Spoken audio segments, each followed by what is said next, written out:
Nah, malam hari ini kan poinnya di merdeka dari hutang nih, tema kita ya. Ayo sama-sama katakan merdeka dari hutang ya.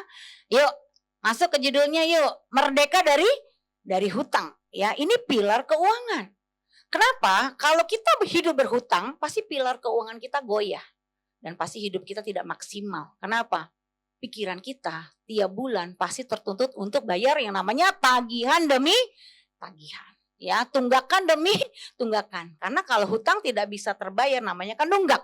Dan kalau sudah nunggak bunga berbunga. Nah, malam hari ini kita akan bahas bagaimana kita merdeka dari hutang. Dan yang belum berhutang jangan sampai kena badai hutang segunung ya. Nah, kita lihat saudara ya, arti merdeka dalam kamus bahasa Indonesia ya, KBBI yang pertama, bebas dari perhambaan penjajahan atau yang sebagainya ya. Dia bisa berdiri sendiri, jadi tidak diperbudak lagi. Yang kedua, tidak terkena atau lepas dari tuntutan. Karena kalau penjajahan itu pasti hidupnya dalam tekanan, dalam tuntutan ya. Yang ketiga, tidak terikat, tidak bergantung kepada orang atau pihak tertentu. Jadi hidupnya lebih leluasa. Ya, tidak ada ya tekanan atau pertanggungjawaban yang harus kita ya diminta pertanggungjawaban yang harus kita memang bayar ya. Itu artinya merdeka. Nah, sekarang pertanyaannya, apakah Anda benar-benar mau bebas hutang? Karena temanya adalah merdeka dari hutang ya. Kenapa saya tanyakan ini di awal? Karena orang itu banyak mindsetnya memang sudah senang hidup dengan cara berhutang. Setuju tidak? Bahkan ada banyak orang yang bilang begini sama saya, kalau gak ada utang gak semangat. Kalau punya utang lebih semangat, kerjanya lebih all out. Kenapa? Karena harus bayar hutang. Ya, ada juga orang yang berpikir seperti itu. Makanya saya tanya di awal, apakah Bapak Ibu Saudara benar-benar mau bebas hutang? Ya, kalau nggak mau, ya sebenarnya sesi ini ya hanya menjadi satu hal yang dimana bisa menjadi masukan dan pemikiran ulang. Kenapa? Karena nggak setiap orang memang benar-benar ingin bebas hutang. Ya, tapi kalau Anda ingin bebas, benar-benar ingin bebas hutang, ya malam ini menjadi satu solusi buat kita berbagi, ya. Karena saya pernah terjebak di dalam hutang. Nanti saya cerita, ya. Nah, kalau kita lihat Saudara, 129 juta orang ya di Republik Indonesia punya yang namanya hutang itu pinjaman online total berapa? 874 triliun. Gede gak sih Saudara? Gila, gede banget ya. Ini utang pinjol nih di Republik Indonesia. Dari Sabang sampai Merauke. 874 triliun. Ini kenyataan bahwa sebenarnya banyak orang itu nggak benar-benar serius ingin bebas hutang. Betul tidak? Kalau penduduk Indonesia, warga negara Indonesia sungguh-sungguh ingin bebas dari hutang, tidak sampai sebegininya. Setuju Bapak Ibu? Ya, jadi data ini menunjukkan tidak semuanya memang ingin merdeka dari hutang. Selanjutnya kita lihat, bahkan 60% pengguna pinjol itu mayoritas apa? Anak-anak muda, anak kampus. Barusan saya juga konseling dengan anak muda, dia udah terjebak dengan pinjaman online. Ya, sekarang stres, nggak berani ngaku, nggak berani jujur dengan kedua orang tuanya. Mintalah duit sama mentornya, minta tolong dibayarin dulu. Ya nggak bisa lah semudah itu, betul tidak Saudara? Ya, tapi dia sudah kalut, ngancem-ngancem, aduh kalau nggak ada solusinya saya mau bunuh diri, dan itulah yang banyak terjadi. Ya, ini faktanya.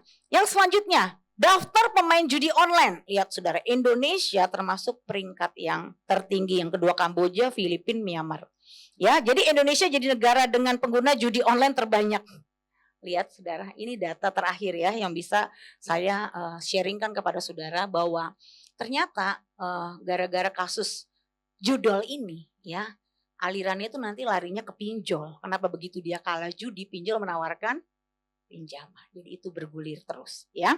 Dan lihat Saudara, ya oknum guru terjerat pinjol gara-gara kecanduan judi online. Jadi ini tidak pandang bulu.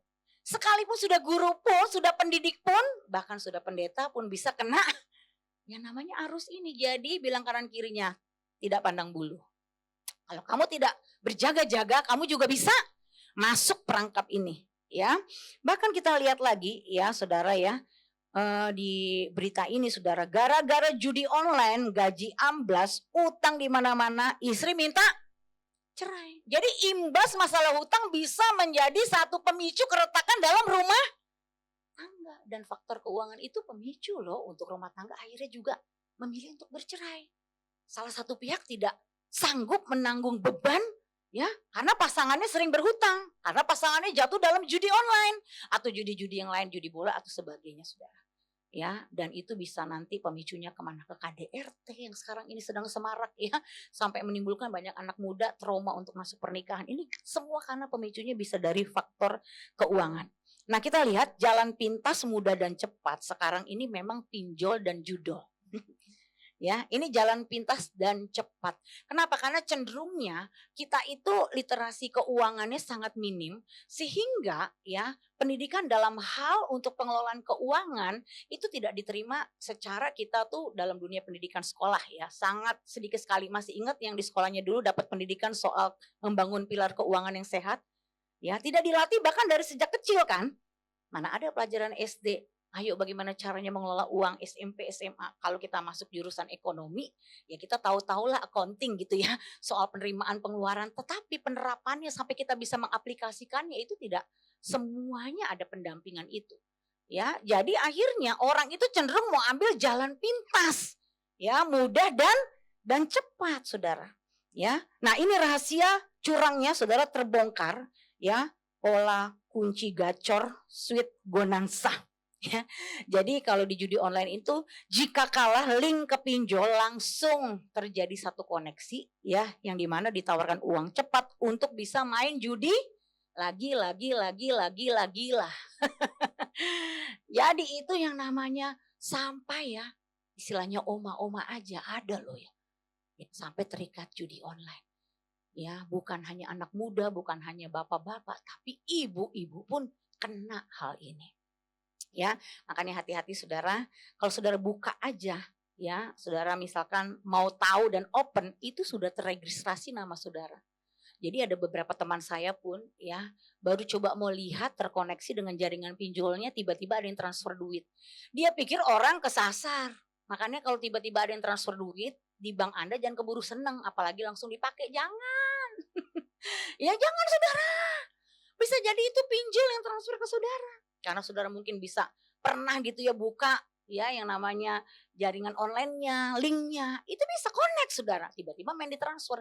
Dan ada satu teman juga pernah ditransfer dari langsung 10 pinjol, itu nggak main-main.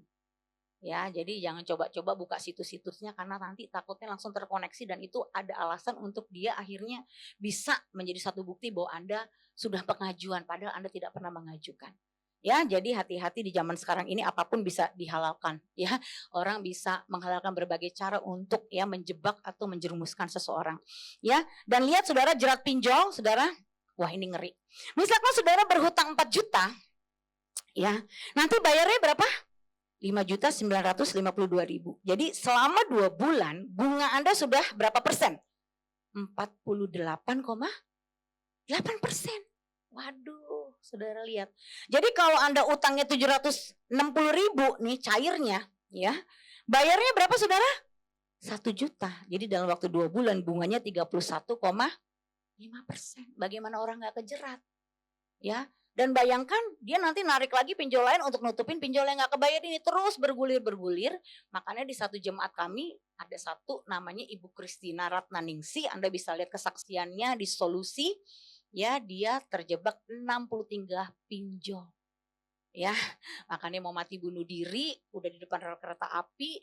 Puji Tuhannya dia teringat, saya pernah bersaksi di khotbah minggu bahwa saya sebagai gembala dulu di masa lalu saya 2011 sampai 2015, kami suami istri pernah terjebak juga dengan hutang kartu kredit 16 kartu. Nah karena dia teringat, dia kan malu ya sebagai kepala sekolah juga di sekolah beken ya, di daerah yang elit, Pondok Indah, dia kena kasus pinjol. Dan bukan hanya pinjol, kartu kredit juga saudara. Karena suaminya mendadak kena stroke, jadi untuk kebutuhan hidup yang tadinya suami punya gaji tidak punya gaji, istrinya terbelenggulah dengan akhirnya memakai ya pinjol ini untuk kebutuhan dan kuliah atau pendidikan anak-anaknya. Jadi dia malu kan sebagai seorang pendidik, sebagai seorang kepala sekolah. Ya puji Tuhan karena kami pernah sharing kegagalan kami itu menjadi momentum titik balik di mana dia berani akhirnya mengakui kondisi dia. Dan sejak itu dia dimentor, sekarang dia sudah jadi pelatih salah satu bagian mentoring manajemen hutang supaya banyak masyarakat Indonesia yang boleh ditolong dalam kasus penyelesaian hutang. Ya, dan pendampingannya setiap hari kita sudah angkatan 11 ya, udah 1.500 lebih yang dilayani, bahkan masuk ke beberapa company. Nah, puji Tuhan. Ya, sebenarnya kalau Anda memang saat ini sedang terpuruk masalah keuangan, ekonomi, Anda sedang punya kasus hutang, Anda tidak perlu berlarut-larut menyesali kegagalan Anda. Amin. Karena di titik Anda gagal, di titik itu juga sebenarnya Tuhan mau kasih visi untuk Anda juga melewati prosesnya dengan semangat sampai Anda menang, sampai selesaikan tuntas sehingga nanti Anda bisa lagi menolong banyak orang. Amin, karena Anda mengalami ya. Jadi yang saat ini sedang kena badai pinjol, utang segunung, entah kartu kredit atau rentenir, jangan berkecil hati. Ya, yang penting kita semangat semuanya. Amin. Angkat tangan kanan tinggi-tinggi semua. Angkat tangan kanan tinggi-tinggi yang online juga. Bilang sama diri sendiri, sadar. Ya, yang penting kita bertobat. Amin. Ya, semua masalah sebesar apapun bisa terselesaikan. Ya, asal kita benar-benar mau. Ya, jadi alasannya saudara, survei 22% orang Indonesia utang pinjol demi gaya hidup dan hiburan. Ya, ini. Kebanyakan alasannya karena apa sih kita terjebak hutang? Itu karena gaya hidup. Ya, makanya biaya hidup murah tapi gaya hidup yang mahal. Ya, selalu saudara. Yang namanya saudara kalau kita sudah terjebak dengan hedonisme, ya dengan brand-brand tertentu, standar-standar tertentu, apalagi kita terjebak dengan rumus iblis ya, keberhargaan diri kita dibangun atas dasar apa? Penampilan kita plus apa kata orang, kita masih perlu pengakuan diri, kita masih perlu pembuktian diri, akhirnya kita akan terjebak di dalam gaya hidup yang di atas rata-rata. Banyak orang akhirnya mengada-ngada, tidak mampu diada-ada dan akhirnya dia ambil jalan pintas ya dengan dia berhutang. Ya, makanya kalau saudara terbiasa bayarnya letter, hari ini tepuk jidat, tobat. Amin. Ya, kalau enggak saudara akan terjebak terus. Ya, itu terjebak dalam lingkaran setan namanya saudara. Inilah faktanya, ya. Jadi dengan kita melihat tadi data, banyak yang belum merdeka dari pola pikir yang salah. Ya, jadi merdeka dari hutang itu sebenarnya apa artinya? Kita harus merdeka dari mindset yang salah, false belief yang salah. Ya. Dan ini yang banyak menjebak banyak orang. Semua orang yang terjebak hutang hanya kepengen pola pikirnya gini, gimana caranya gue bisa cepat bebas hutang? Bener gak? Gue gak mau ditagih debt collector lagi, gue gak mau nama gue diblas ke banyak orang, gue malu. Ya, tapi mereka gak mau berubah mindset. Akhirnya begitu datang pertolongan, misalkan omnya nutup, ini terjadi juga di beberapa teman saya. Ya, setelah dibayar lunas, Anda tahu gak nyampe 3 bulan balik ngutang lagi. Ya, atau dia memang nggak ada yang bayarin, dia bekerja, dia akhirnya cicil hutangnya, dia selesaikan hutangnya, tapi nggak lama setelah hutangnya beres dia kembali hutang lagi. Makanya nggak heran, 20 tahun yang lalu saya ketemu satu orang masih dalam kasus hutang, kemarin saya ketemu dia udah 20 tahun lewat masih juga dengan kasus yang sama, yaitu kasus berhutang lagi. Kenapa? Karena mindset, ya mindsetnya nggak berubah. Makanya dalam setiap menyelesaikan masalah hutang yang penting itu bukan selesai atau lunas hutangnya, tapi mindset kita yang harus berubah.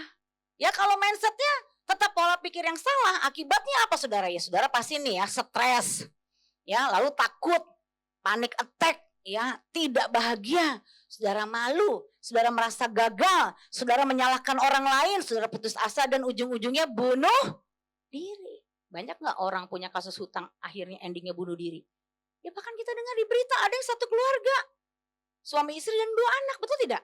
Lompat dari apartemen, kenapa? Ujung-ujungnya kasus hutang saudara. Atau saudara nanti lari dari masalah. Ya saya banyak ketemu teman-teman di Amerika. Ya karena adik saya 2 kan warga negara sana ya.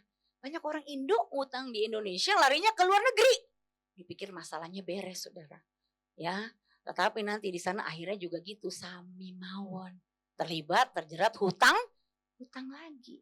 Ya, makanya jangan pernah lari dari masalah, hadapi masalah dengan respon yang benar. Amin. Ya, sekarang pertanyaannya bebas hutang emang bisa? Ya, bisa nggak bebas hutang? Siapa yang jawab bisa angkat tangan? Siapa yang jawab nggak bisa? Ya, jawabannya saudara bisa bebas, bisa tidak. Ya, bisa iya, bisa tidak. Ya. Kenapa? Karena tidak semua orang yang ingin bebas hutang dia mengalami kemerdekaan dari bebas hutangnya. Ya, next kita lihat saudara. Kalau kita lihat ada orang yang sampai akhir hidupnya tetap berhutang bahkan mati meninggalkan hutang. Ada nggak? Hah? Ada nggak? Ada saudara. Contohnya nggak usah sekarang di sekeliling kita ya. Di Alkitab aja. Kisah warisan hutang di Alkitab. 2 Raja-Raja 4 ayat 1 dikatakan.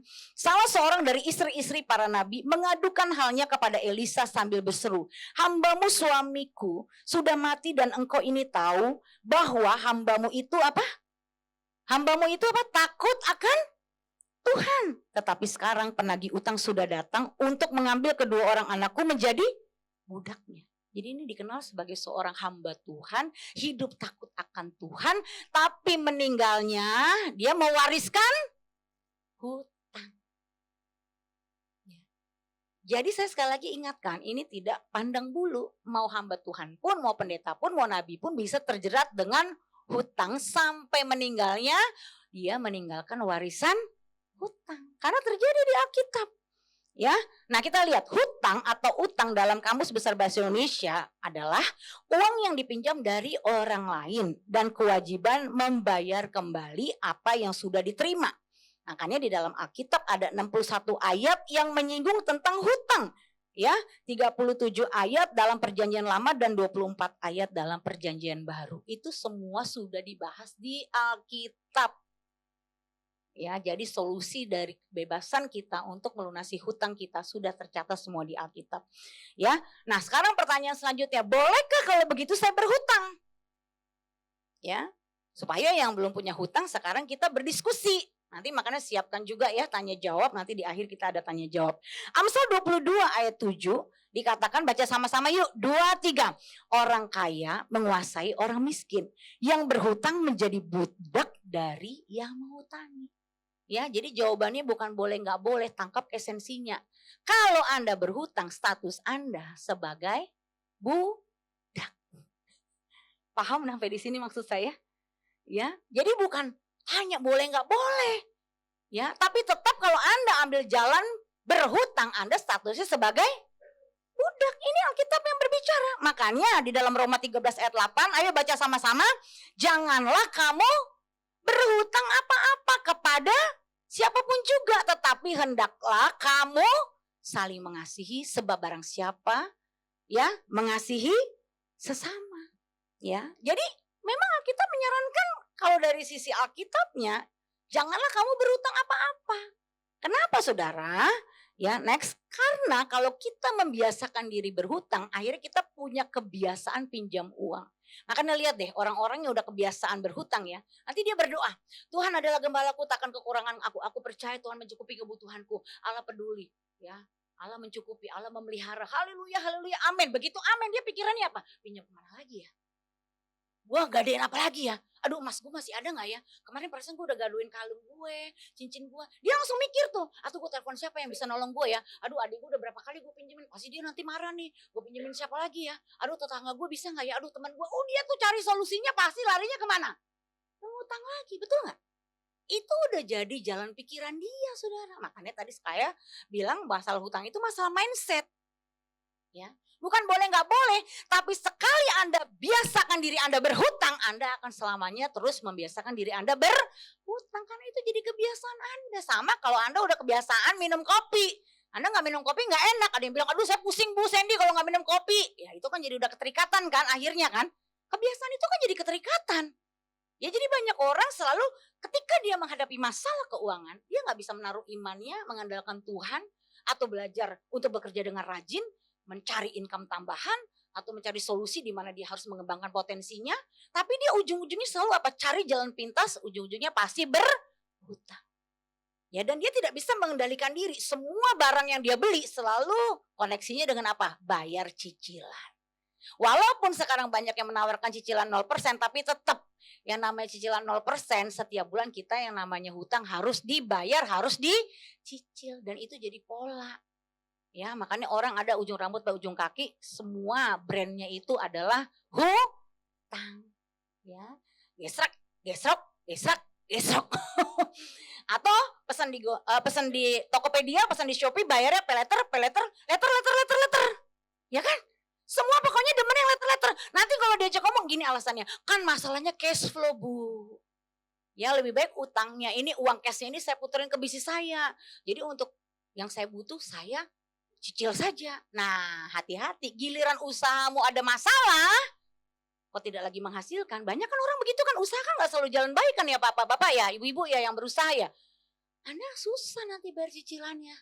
Kenapa? Karena yang namanya proses jalannya usaha, proses jalannya kita bekerja saja, kapanpun kita bisa mengalami di PHK. Atau kita mengalami kondisi sakit, tidak bisa bekerja lagi.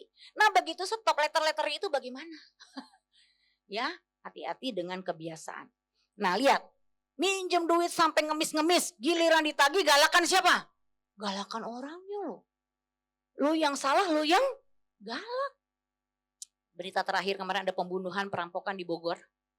Ya, itu diselidiki ternyata si bapaknya itu menampung barang-barang gadaian. Penggadaian mobil dan sebagainya. Ya, orang yang merampok ini menerima uang 25 juta. Waktu ditagih, dia berencana jahat, saudara. Akhirnya apa? Merampok. Bukan bayar utang, malah balas dendam dengan cara apa? Merampok. Akhirnya suaminya meninggal, saudara. Anaknya umur 10 tahun terluka. Luka parah. Kenapa? Karena kadang-kadang gitu ya, yang utang lebih galak. Kalau dia nggak bisa bayar utang, dia bisa punya pikiran membunuh. Nah gitu saudara, kalau sudah ada ya terjadi satu siklus yang namanya hutang, hubungan itu bisa rusak, betul tidak Bapak Ibu?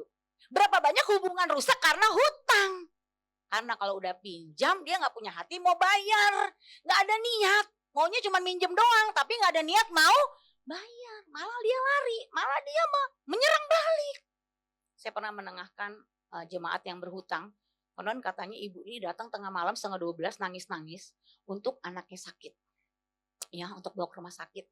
Nah, jemaat yang didatangi 11:30 malam ini dipinjemin duit lah, taruhlah sekitar 2 jutaan waktu itu. Ya, tapi dia dengan berat hati katakan, "Aduh, aku ada uang, tapi uang ini untuk bayar cicilan SPP dan juga uang gedung anak sekolah." Ya. Jadi saya sebenarnya nggak bisa. Tapi dia maksa, "Pokoknya gue janji deh. Ini anak gue sakit butuh berobat." Ya, pokoknya namanya udah tengah malam ya, sesama ibu kan kalau udah alasan sakit kita kadang kasihan ya. Aduh, dia gua urgent tapi dia janji, gue janji. Ntar begitu gue janji gajian gue bayar. Ya, ternyata begitu udah awal bulan gak dibayar, saudara. Ya, sampai ini nagih terus karena kan berkaitan dengan SPP sekolah anak. Sampai anaknya mau ujian akhirnya terkat tidak bisa bayar uang SPP jadi tidak boleh ikut ujian. Dia marah. Akhirnya yang jemaat yang ngutangin ini, yang minjemin duit, minta tolong saya menengahkan. Jadi saya ajak lah ketemu. Tahu gak di depan saya dia bisa bener-bener galaknya tuh minta ampun loh. Lu gak percaya sama gue? Ngapain pakai libatin Bu Sandy dalam hal ini? Waduh saudara. Ya kalau lu mau dipercaya bayar dong. Jangan sampai akhirnya marah-marah. Ngutangnya ngemis-ngemis. Datang tengah malam ganggu orang tidur. Nah ini sering terjadi di kehidupan anak-anak Tuhan saudara. Ya, bahkan mulutnya berbahasa roh loh saudara ya. Wah bahasa rohnya keren. Ujian penyembahannya cakep. Ya, pemahaman ayatnya luar biasa. Tapi dalam hal keuangan mentalnya down saudara. Gak baik.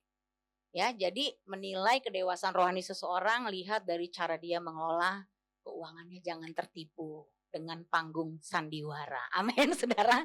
Ya, hari-hari ini banyak orang ya yang berkiblat dengan mengatasnamakan. Ya, waduh, seolah-olah dia orang yang berohani. Banyak loh terjadi. Ujung-ujungnya dia menipu. Termasuk pemimpin komsel, ya termasuk para pendeta. Ini semua kita sedang dimurnikan. Setuju? Wah, jangan mentang-mentang kan dia kakak rohani, kan dia pendeta saya. Ujung-ujungnya nawarin bisnis, ujung-ujungnya duitnya dibawa lari, ujung-ujungnya sertifikatnya dipinjem, digadein, hilang saudara. Akhirnya kepahitan luar biasa. Makanya sekarang banyak orang akhir zaman kan apatis sama gereja. Ya, semua orang Kristen, siapa sih semua? Padahal nyakitin cuma 1-2 orang, dia bilang semua orang Kristen, semua pendeta. Padahal pendetanya juga berapa orang yang nyakitin dia 1 orang. Ya tapi begitulah kalau udah yang berkaitan dengan masalah keuangan, pinjam meminjam, ya apalagi menjadi penanggung. Misalkan saudara pakai kartu kredit saudara nih, dia mau nyicil, beli AC, saudara dipinjem. Ya saudara merasa sebagai orang Kristen harus penuh kasih dong, harus saling tolong menolong. Saudara memang salah artikan arti saling tolong menolong. Saudara pakai kartu kredit saudara, gesrek, bulan pertama, bulan kedua, bulan ketiga lancar. Begitu bulan 4, 5, 6 sampai ke 12, cicilan 12 kali. Kagak dibayar. Yang mau bayar kartu kreditnya jadi siapa saudara? Yang diminta tanggung jawab bank siapa? Sampai ada di jemaat saya. Itu satu badan saudara kena penyakit John Johnson itu ya. Melepuh. Itu karena 14 kartu kredit dipakai teman sekantornya. Digeser. Karena teman sekantornya itu punya rumah gede, punya aset banyak, dia percaya dong. Ya, dengan label katanya orang Kristen, masa nggak peduli, masa nggak mau tolong. Gue kan buat modal usaha. Jangan termanipulasi, saudara. Kagak ada orang Kristen penuh kasih dalam hal uang. Ya, uang itu bisa merusak hubungan. Iya, itu dia akhirnya diteror bang, saudara. Mentalnya nggak kuat, melepuh badannya itu sampai saudara itu berair semuanya. Orang tuh kalau stres bisa lari ke penyakit loh, saudara. Ya, jadi kita hati-hati, jangan kita buka celah dengan label orang Kristen harus penuh kasih, harus saling tolong menolong dalam hal keuangan. Kita harus tahu prinsipnya. Amin. Jangan sampai gara-gara uang hubungan kita rusak, ya. Nama Tuhan dipermalukan, pelayanan jadi terkamirkan. Amin, saudara. Lebih baik kita punya value yang benar. Ya, kalau ada yang mau pinjam sama saya pun saya tidak mau meminjamkan. Saya nggak mau hubungan saya dengan dia rusak. Jadi lebih baik seikhlasnya saya bantu dia saja dan selesai. Kamu tidak perlu membayar. Amin. Saya lebih damai, dia juga lebih damai. Amin. Jadi kita menghindari, mengantisipasi dengan bijaksana. Kalau orang itu berkesusahan bagaimana? Kalau saya dan suami dan peraturan di gereja kita bantu makannya saja. Yang namanya sembako. Betul ya? Tapi dari awal saya bilang hanya 3 bulan ya Bapak Ibu. Kenapa? Karena dia masih usia produktif, masih bisa bekerja. Selama kita bantu makan kamu 3 bulan ini, carilah kerja secepatnya. Amin. Tangan orang rajin itu diberkati. Ya kalau tangan orang malas walau-walam. Ya saudara ya, walau-walam. Seumur hidup lu miskin karena lu malas kan gitu. Jadi saya udah warning dari awal. Kita cuma bantu gereja 3 bulan, setelah itu Anda harus kerja. Dan tidak ada bantuan lagi. Lah kalau dibantu terus numan. Ya kan? Iyalah. Coba aja di Komsel. Ada yang gak bisa bayar waktu pandemi uang SPP. Seluruh Komsel patungan. Dan bayar sampai 11 juta lebih. Udah dibayar. 4 bulan lagi nunggak lagi. Kita diem-diem. Ya udah kita bayar. Jangan tahu deh dianya kalau kita yang bayar. Langsung ke sekolahnya. Ya kan? Langsung hubungin. Kalau kemarin bayar langsung ke sekolah tapi dia tahu itu kita patungan. Yang sekarang kita langsung bayar ke sekolah tapi dia gak tahu itu dari kita. Di Komsel bersaksi. Puji Tuhan ada mujizat itu nyata. Ada orang tidak dikenal bayarin SPP anak saya. Dalam hati gue kita lagi tahu. Tapi dia gak tahu kan.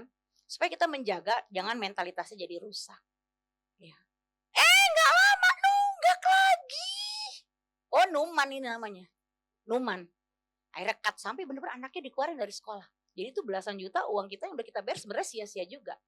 Ya, tapi itu pun kita selama kita berbuat baik kita tidak akan pernah sia-sia ya, kita menabur yang baik. Tapi ada orang yang seperti itu, saudara, memang mentalitasnya Numan aji mumpung. Ya, memang mentalnya itu minta-minta. Gua susah, lu wajib nolong gua. Kagak ada lu susah, gua wajib nolong lu. Amin, saudara. Kagak ada kewajiban. Kenapa lu yang susah jadi gua yang bertanggung jawab? Ya kan? Jadi orang tuh banyak yang pikirannya tuh seperti itu. Lu kan koko gue kaya raya. Udah wajar dong gue adik lu susah. Sebagai seorang koko bayarin. Nah repot kan saudara kalau orang pikirannya kayak begitu. Akhirnya dia menganggap remeh. Ya. Padahal dia gak tahu kokonya banyak duit tapi punya planning. Punya budgeting. Punya tanggung jawab. Orang itu dari luar bisa kelihatan parlente banyak duit loh. Tapi bisa jadi dalam parlentenya dia banyak duit. Dia banyak utangnya saudara. Anda jangan cuma menilai dari luar. Belum tentu orang yang suka traktir saudara tuh banyak uang. Bisa jadi dia cuma gesrak doang. Pengen dinilai baik. Pengen menyenangkan orang. Banyak orang kan begitu. Padahal dia sendiri keuangannya kritis. Saya tuh paling kasihan ya. Sama orang yang udah dicap orang tuh kaya. Suka memberi, suka traktir. Padahal sebenarnya kondisinya lagi kritis. Lagi bangkrut saudara. Tapi dia harus tetap menampilkan dia tuh seorang yang kaya. Gaya hidup jadi akhirnya terbelenggu saudara. Nah, hati-hati ya. Tobat. Amin. Ya. Nah, apa lagi saudara? Mentalitas yang rusak. Selalu merasa diri kurang. Betul tidak? Gaji 2 juta kurang. Gaji 8 juta kurang. Gaji 10 juta kurang. Gaji 20 juta kurang. Gaji 50 juta kurang. Gaji 100 juta kurang. Ya, lama-lama kurang ajar. Jadi nggak ada batasannya, ya. Bukan tambah mendowngrade, mensederhanakan hidup, tambah gaya, tambah parlente. Akhirnya dia mau gaji berapapun, Nah inilah yang terjadi di Taman Eden. Bayangin seluruh taman. Ya ini bagus. Semua buah pohon di taman ini boleh kamu makan buahnya. Boleh semua kamu makan. Dikasih kebebasan loh, tuh kurang apa tuh? Tapi hanya berapa? Satu yang gak boleh.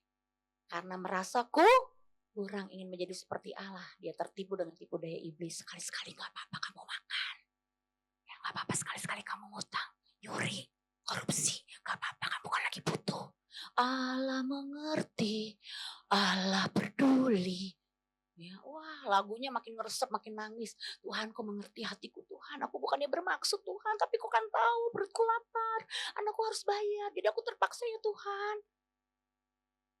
Ya kan banyak orang Kristen begitu saudara. Doanya luar biasa ngeresep gitu ya. Sampai nangis bombay gitu ya. Air mata, air ingus, air iler. Ya. Tapi motivasinya gak benar. Cuman penyembahan berhala. Penyembahan berhala tau gak artinya apa? Itu mental spiritnya udah selalu merasa kurang, jadi dia cuma menggunakan nama Tuhan untuk memuaskan keinginannya. Ya dia bisa berkobar-kobar dalam doanya, tapi di hasrat hatinya itu cuma memuaskan hawa nafsunya. Jadi dia cuma menggunakan nama Tuhan, dia sama seperti orang datang Gunung Kawi, datang ke dukun-dukun, ya mungkin ke feng shui atau yang sio-sio apa tuh, yang primbon atau apalah sebutlah ya, yang mistik-mistik itu untuk mencari apa? Jalan pintas supaya naik kedudukan, supaya dapat gaji naik, supaya dapat harta, dapat keuntungan. Ya, itu kan mentalitas penyembahan berhala. Cuman kita lebih terhormat datangnya ke gereja, tapi mentalnya sama. Cuman berseru Tuhan untuk memuaskan hawa nafsu. Makanya kadang-kala diizinkan kita berdoa, doa kita tidak dijawab kan? Kenapa? Karena doamu hanya untuk memuaskan hawa nafsu. Tuhan tidak berkenan kalau dipenuhi, nanti diri kita jadi tergelincir dan jadi binasa. Di-cut dulu sama Tuhan supaya kita bisa menguasai hawa nafsu. Jangan hidup itu merasa kurang terus. Belajar bersyukur. Jangan kalau di rumah misalkan ya, sekarang lagi diizinkan menunya telur. Ya terus Anda telur lagi. Wah, nanti gua bisulan benar saudara. Kalau di rumah menunya sederhana, marah, tahu tempe lagi. Makanya lu suami kerja dong, cari income tambahan tuh, lihat tetangga tuh. Mobil udah 2, kita 1 aja greget mogok misalkan. Akhirnya kita jadi berantem. Ya kenapa? Karena spiritnya selalu merasa kurang. Ya, lalu ya kita lihat ya, menghalalkan segala cara demi mendapatkan apa? Demi dapat uang. Akhirnya terjadilah saudara bisnis bodong kan? Bisnis bodong itu banyak loh. Mereka dari orang Kristen loh. Wah luar biasa, saya pernah datang ke sebuah gereja saudara. Itu semua lemes ibadahnya, sampai saya dalam hati gini, kenapa nih orang pada lemes ya? Agak ada apinya sama sekali, ibadah redup. Ya, semua mukanya sedih. Tiba-tiba setelah selesai, Bu, kita satu gereja termasuk Pak Pendeta lagi ketipu. Hah? Ketipu apaan? Bisnis rantai babi. Hah? Bisnis rantai babi? Apaan tuh rantai babi? Saya kan kaget ya. Iya Bu, kita tukeran duit sama rantai babi di koper, toto itu bohong. Lah ilah, saya bilang. Itu orang kalau udah menghalalkan berbagai cara, itu sampai ada yang jual rumah, gadein saudara, ber-MM, saya nggak tahu loh, itu pernah tren itu bisnis rantai babi. Ya, saya baru tahu, saya kaget. Oh pantesan Pak, tadi kenapa redup semua ya? Firman mungkin kayak kosong, melentang-melentung kali itu. Ya orang lagi berduka saudara, semuanya hampir satu gereja ketipu. Ya, hati-hati saudara ya, ini gara-gara menghalalkan berbagai cara. Penyelundup ini penyusup bisa masuk ke gereja-gereja. Ya, konteksnya dia bilang untuk pekerjaan Tuhan ujung-ujungnya, tapi untuk kepentingan pribadi nawarin bisnis. Dia cuma masuk ke gereja-gereja dengan gaya parlentenya, dengan gaya hebatnya. Wah, dia berusaha dikenal orang gereja tuh oke, nanti dia nawarin bisnis, giliran duit udah dikasih, bye-bye, pindah lagi tempat lain. Nah, udah banyak sekarang kayak gitu, kartu mati, saudara. Ya, makanya hati-hati. Jangan menilai orang dari luarnya aja. Luar bisa parlente, hati bisa busuk, betul tidak? Dia cuma deketin saudara, ujung-ujungnya mau mengeruk kekayaan, mengambil keuntungan, tiba-tiba dia tinggalkan. Bye. Hati-hati sekarang kayak begitu tuh udah gak jadi kartu yang disembunyikan lagi lah ya. Udah tidak menjadi rahasia lagi saudara. Ya terbongkar, orang cuma pindah-pindah komunitas untuk mencari kepentingannya diri sendiri. Ya kalau yang berkaitannya dengan yang namanya uang itu sensitif, kita harus waspada. Ya, next kita lihat saudara ya, secara singkat orang sering melihat gini, ada hutang baik, ada hutang buruk. Ya kalau hutang baik itu saudara, kalau kita beli rumah, nyicil rumah itu kan investasi, ya untuk investasi bisnis. Lalu hutang buruk tuh kalau misalkan beli mobil, ya beli tas branded, ya beli barang-barang atau traveling, ya. Sebenarnya hutang baik, hutang buruk itu pernah dikondisikan ada, ya memang karena posisi orangnya saat itu memang dilihat. Ya, bisa memenuhi tanggung jawab. Seandainya dia beli rumah itu kan ada porsinya, polusinya harus 30%. Kalau seandainya DP-nya aja udah nggak ada, dia maksain diri, akhirnya apa? Suami istri bekerja hanya untuk bayar cicilan rumah. Dan Anda tahu bunga bank, kalau bayar cicilan rumah itu 10 tahun pertama itu cuman bayar bunganya saja. Makanya di tahun kelima flatnya naik dari 8 juta bisa 12 juta. Nah, makanya perlu dipertimbangkan juga apakah ini sekarang yang namanya hutang baik ini perlu dibela-belain atau enggak. Ada orang yang bilang begini, kalau saya nggak paksain cicil nanti saya nggak akan pernah punya rumah. Oke, fine. Ya, tapi kalau rumah atau mobil intinya gini, setelah Anda nggak bisa bayar, bye-bye goodbye, Anda harus lepas rumahnya, betul tidak? Ya syukur-syukur ada lebihnya. Karena banyak yang sekarang seperti itu. Dia berani cicil bunga, cicil hutang bank ya dengan kredit ambil rumah yang lebih besar, ada rumah 1 M udah lunas nih. Dia jual lagi 1 M-nya, dia panjerin lagi, dia ngambil rumah yang 2,5 M. Ya, akhirnya kan punya utang lagi. Begitu harus bayar 14 juta sebulan saudara, tiba-tiba bisnisnya lagi ciut. Orderan melempem kagak ada orderan. Nah, gimana bayar cicilannya? Nah, akhirnya stres sendiri kan? Jadi saudara perlu pertimbangkan yang namanya tanda kutip nih, hutang baik juga bisa jadi menjebak. Makanya kembali lagi kepada value. Ya, kalau saya pribadi, saya tidak mengkategorikan ada hutang baik dan hutang buruk. Kalau buat saya, karena saya sama suami pernah kena kasus hutang dan saya udah kapok. Ya, saudara tidak lagi mau berhutang. The power of kapok itu penting. Ya, jadi kalau sekarang saya sama suami udah kapok. Ya, udah ngelihat utang cicilan tuh kayak nightmare. Jadi sejak bebas hutang tahun 2015 saya tidak mau berhutang lagi. Mobil pun pakai APV 11 tahun. Ya, baru tahun 2019 ke 2021 saya bisa ganti Xenia itu pun Sienta ya, itu second. Karena saya nabung cukupkan diri jual APV, nambahin dikit beli Sienta. Ya, baru saudara nabung lagi, ada berkat lagi. Sekarang kita ganti yang benar-benar new brand mobil baru. Tapi itu pun nggak mahal-mahal, sesuai dengan ya kita beli Stargazer ya sesuai kemampuan kita. Ya, nggak perlu yang brand-brand tertentu maksain diri sampai saya harus belajar lagi menyisihkan uang lagi untuk bayar cicilan hutang, memberatkan kami.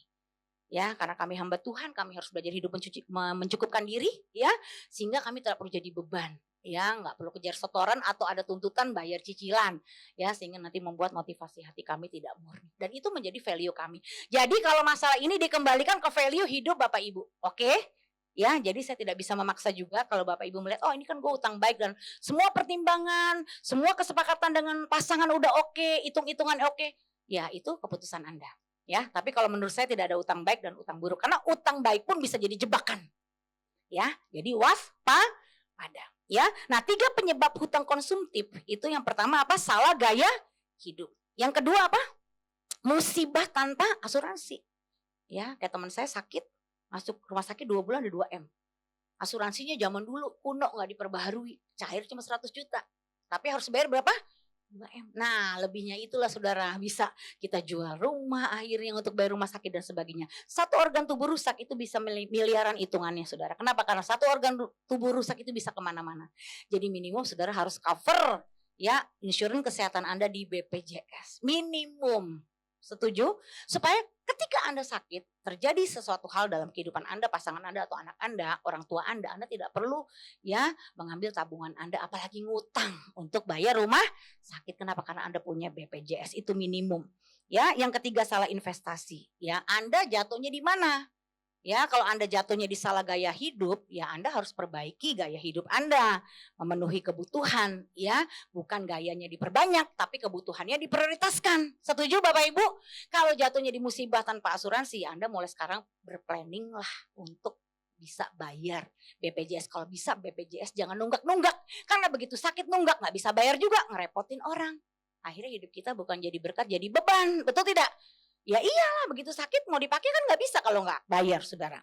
Ya, jadi kalau salah investasi juga saudara bertobat, jangan ingin cepat kaya, ambil jalan pintas, akhirnya gampang berinvestasi, apalagi investasinya dari utang. Waduh, kalau berbisnis saya sarankan jangan pakai utang dulu saudara ya. Mendingan saudara apa yang ada, ya apa yang saudara bisa, saudara kembangkan dari situ. Ya banyak kok orang sukses berbisnis tanpa berhutang.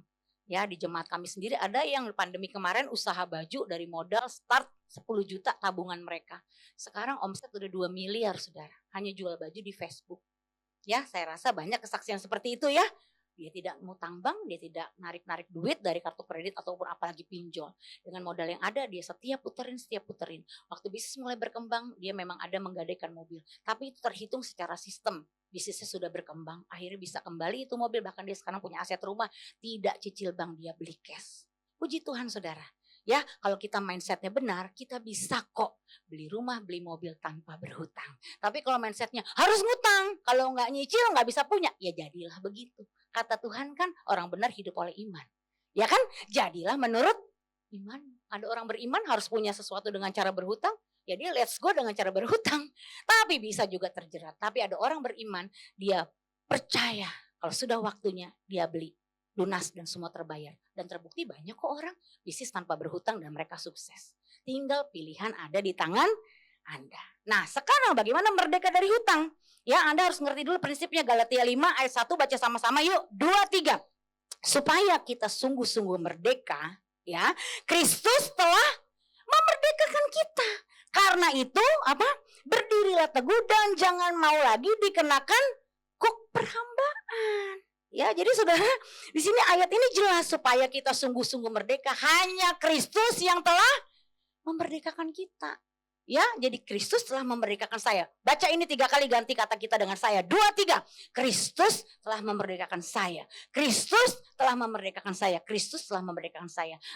Akar dari semua masalah itu adalah masalah rohani. Karena manusia jatuh dalam dosa. Tapi dengan kematian Kristus di kayu salib, Tuhan Yesus sudah menebus kita dari dosa. Amin. Dia sudah merdekakan kita. Termasuk apa? Hutangmu sudah Tuhan lunasi. Hutang dosa aja Tuhan bayar. Amin. Apalagi hutang uang. Tuhan sanggup menolong kita untuk kita bertanggung jawab melunasi hutang kita. Asal kita punya niat hati mau bertanggung jawab, setia dan benar dengan perkara kecil, setia dan benar dengan harta orang lain, baru kita dipercayakan harta sesungguhnya. Jadi prinsip kemerdekaan sejati dari hutang adalah Kristus telah memerdekakan saya. Amin. Dia sudah memerdekakan kita dari belenggu dosa. Hanya saudara mau gak punya attitude yang mau bertobat. Saya dibesarkan dari keluarga yang biasa berhutang. Papa saya kaya raya, punya banyak uang, tapi jatuh ke perselingkuhan. Jadi karena tidak pernah pulang total 13 tahun, ya saya hidup ya diberikan dengan banyak uang. Karena papa merasa bersalah, jadi penuhinya dari sisi uang. Jadi money is my father, ya. Papanya nggak pernah pulang tapi duitnya selalu pulang. Saya minta 1 sepatu dikasihnya 3 sepatu. Saya minta 2 dikasih 5, selalu lebih demi perasaan bersalahnya tertutupi. Ya, kalau saya misalkan mau segala macam jajanan di dekat saya, waktu itu belum ada Indomaret, Alfamart, ada warung. Ya, di warung itu komplit. Jadi saya boleh ambil apa saja. Saya ingat warung Pak Jen namanya. Nanti di akhir bulan papa saya bayar lunas. Jadi saya terbiasa dari kecil, apa yang saya mau saya beli. Apa yang saya mau saya beli. Apa yang saya mau saya minta, tinggal dikirimin. Saya mau minta apa, dibeliin. Ya, terbiasa hidup dengan gampang, dengan mudah. Kalaupun gak ada cashnya, gue bisa ngutang dulu. Ya, itu pola dari keluarga saya. Adakah pola turunan dari keluarga Anda yang memang terbiasa berhutang dari atasnya saudara? Entah si engkong, entah si papa. Apa-apa selalu biasain ngutang. Nah itu ditelusuri kalau saya memang ada bakat itu. Ya, makanya papa saya pun waktu berbisnis spekulasi tinggi. Ya, dia waktu itu jadi karyawan di oil company, berhasil, sesudah berhasil punya banyak uang, dia spekulasi bisnis dengan modal gede-gedean, saudara, akhirnya bisnisnya bangkrut. Alhasil, ya 3 kali mama saya terima warisan, duitnya habis dipakai modal papa saya. Terakhir bisnis apa, kapal, saudara, kapal pesiar. Gak tanggung-tanggung, pegawainya 400. Sampai bener-bener bangkrut, masuk koran, gak bisa gaji pegawai, sampai kena rentenir. Wah, bunga berbunga. Akhirnya papa saya pulang dalam keadaan bangkrut. Ya puji Tuhan lah, bangkrut masih mau bertobat, ingat Tuhan. Saya suruh mama saya, ceraiin aja mah. Sandy, papamu itu suami mama, utang papamu utang mama. Saya bilang mama bodoh. Emang ada sih ibu-ibu mau tinggal 13 tahun, suami bangkrut pulang. Terus ibu-ibu bilang, utangmu utangku sayang. Kan itu kan gila ya menurut saya ya. Mama saya bodoh banget, mama inget loh. Mama tuh 3 kali terima warisan loh, mah. Mama tuh udah terima harusnya banyak uang. Lihat tuh saudara-saudara mama udah beli tanah, udah beli rumah. Mama beli apa?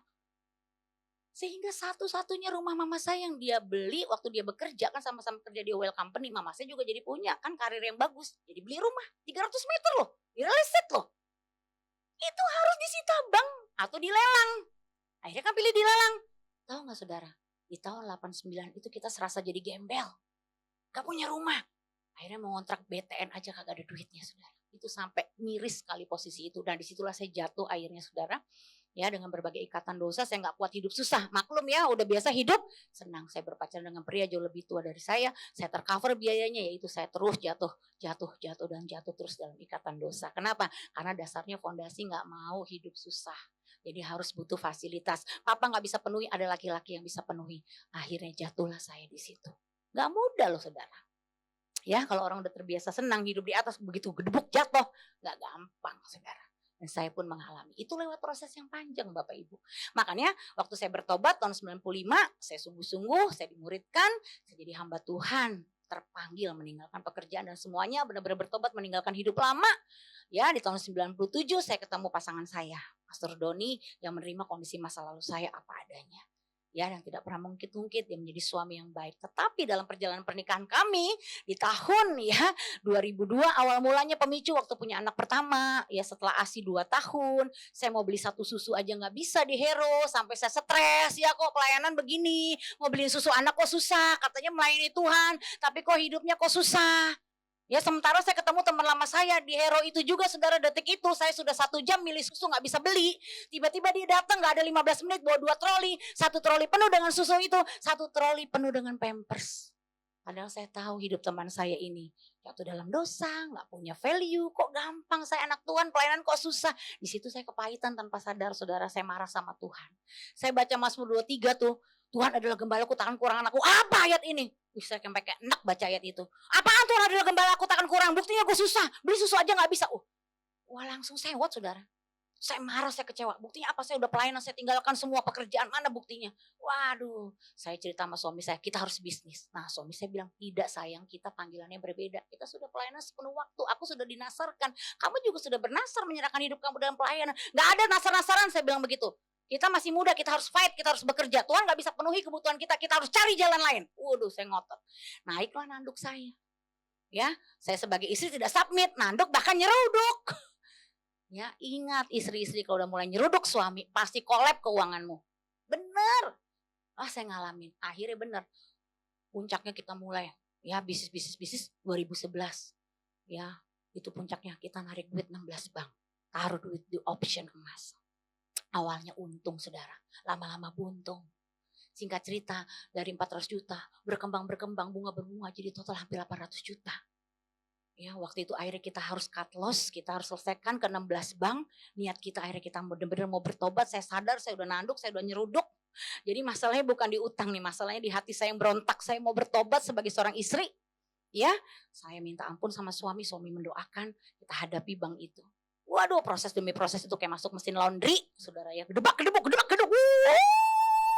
Ya, udah dipanasin sampai kering. Wah, mateng deh pokoknya saudara.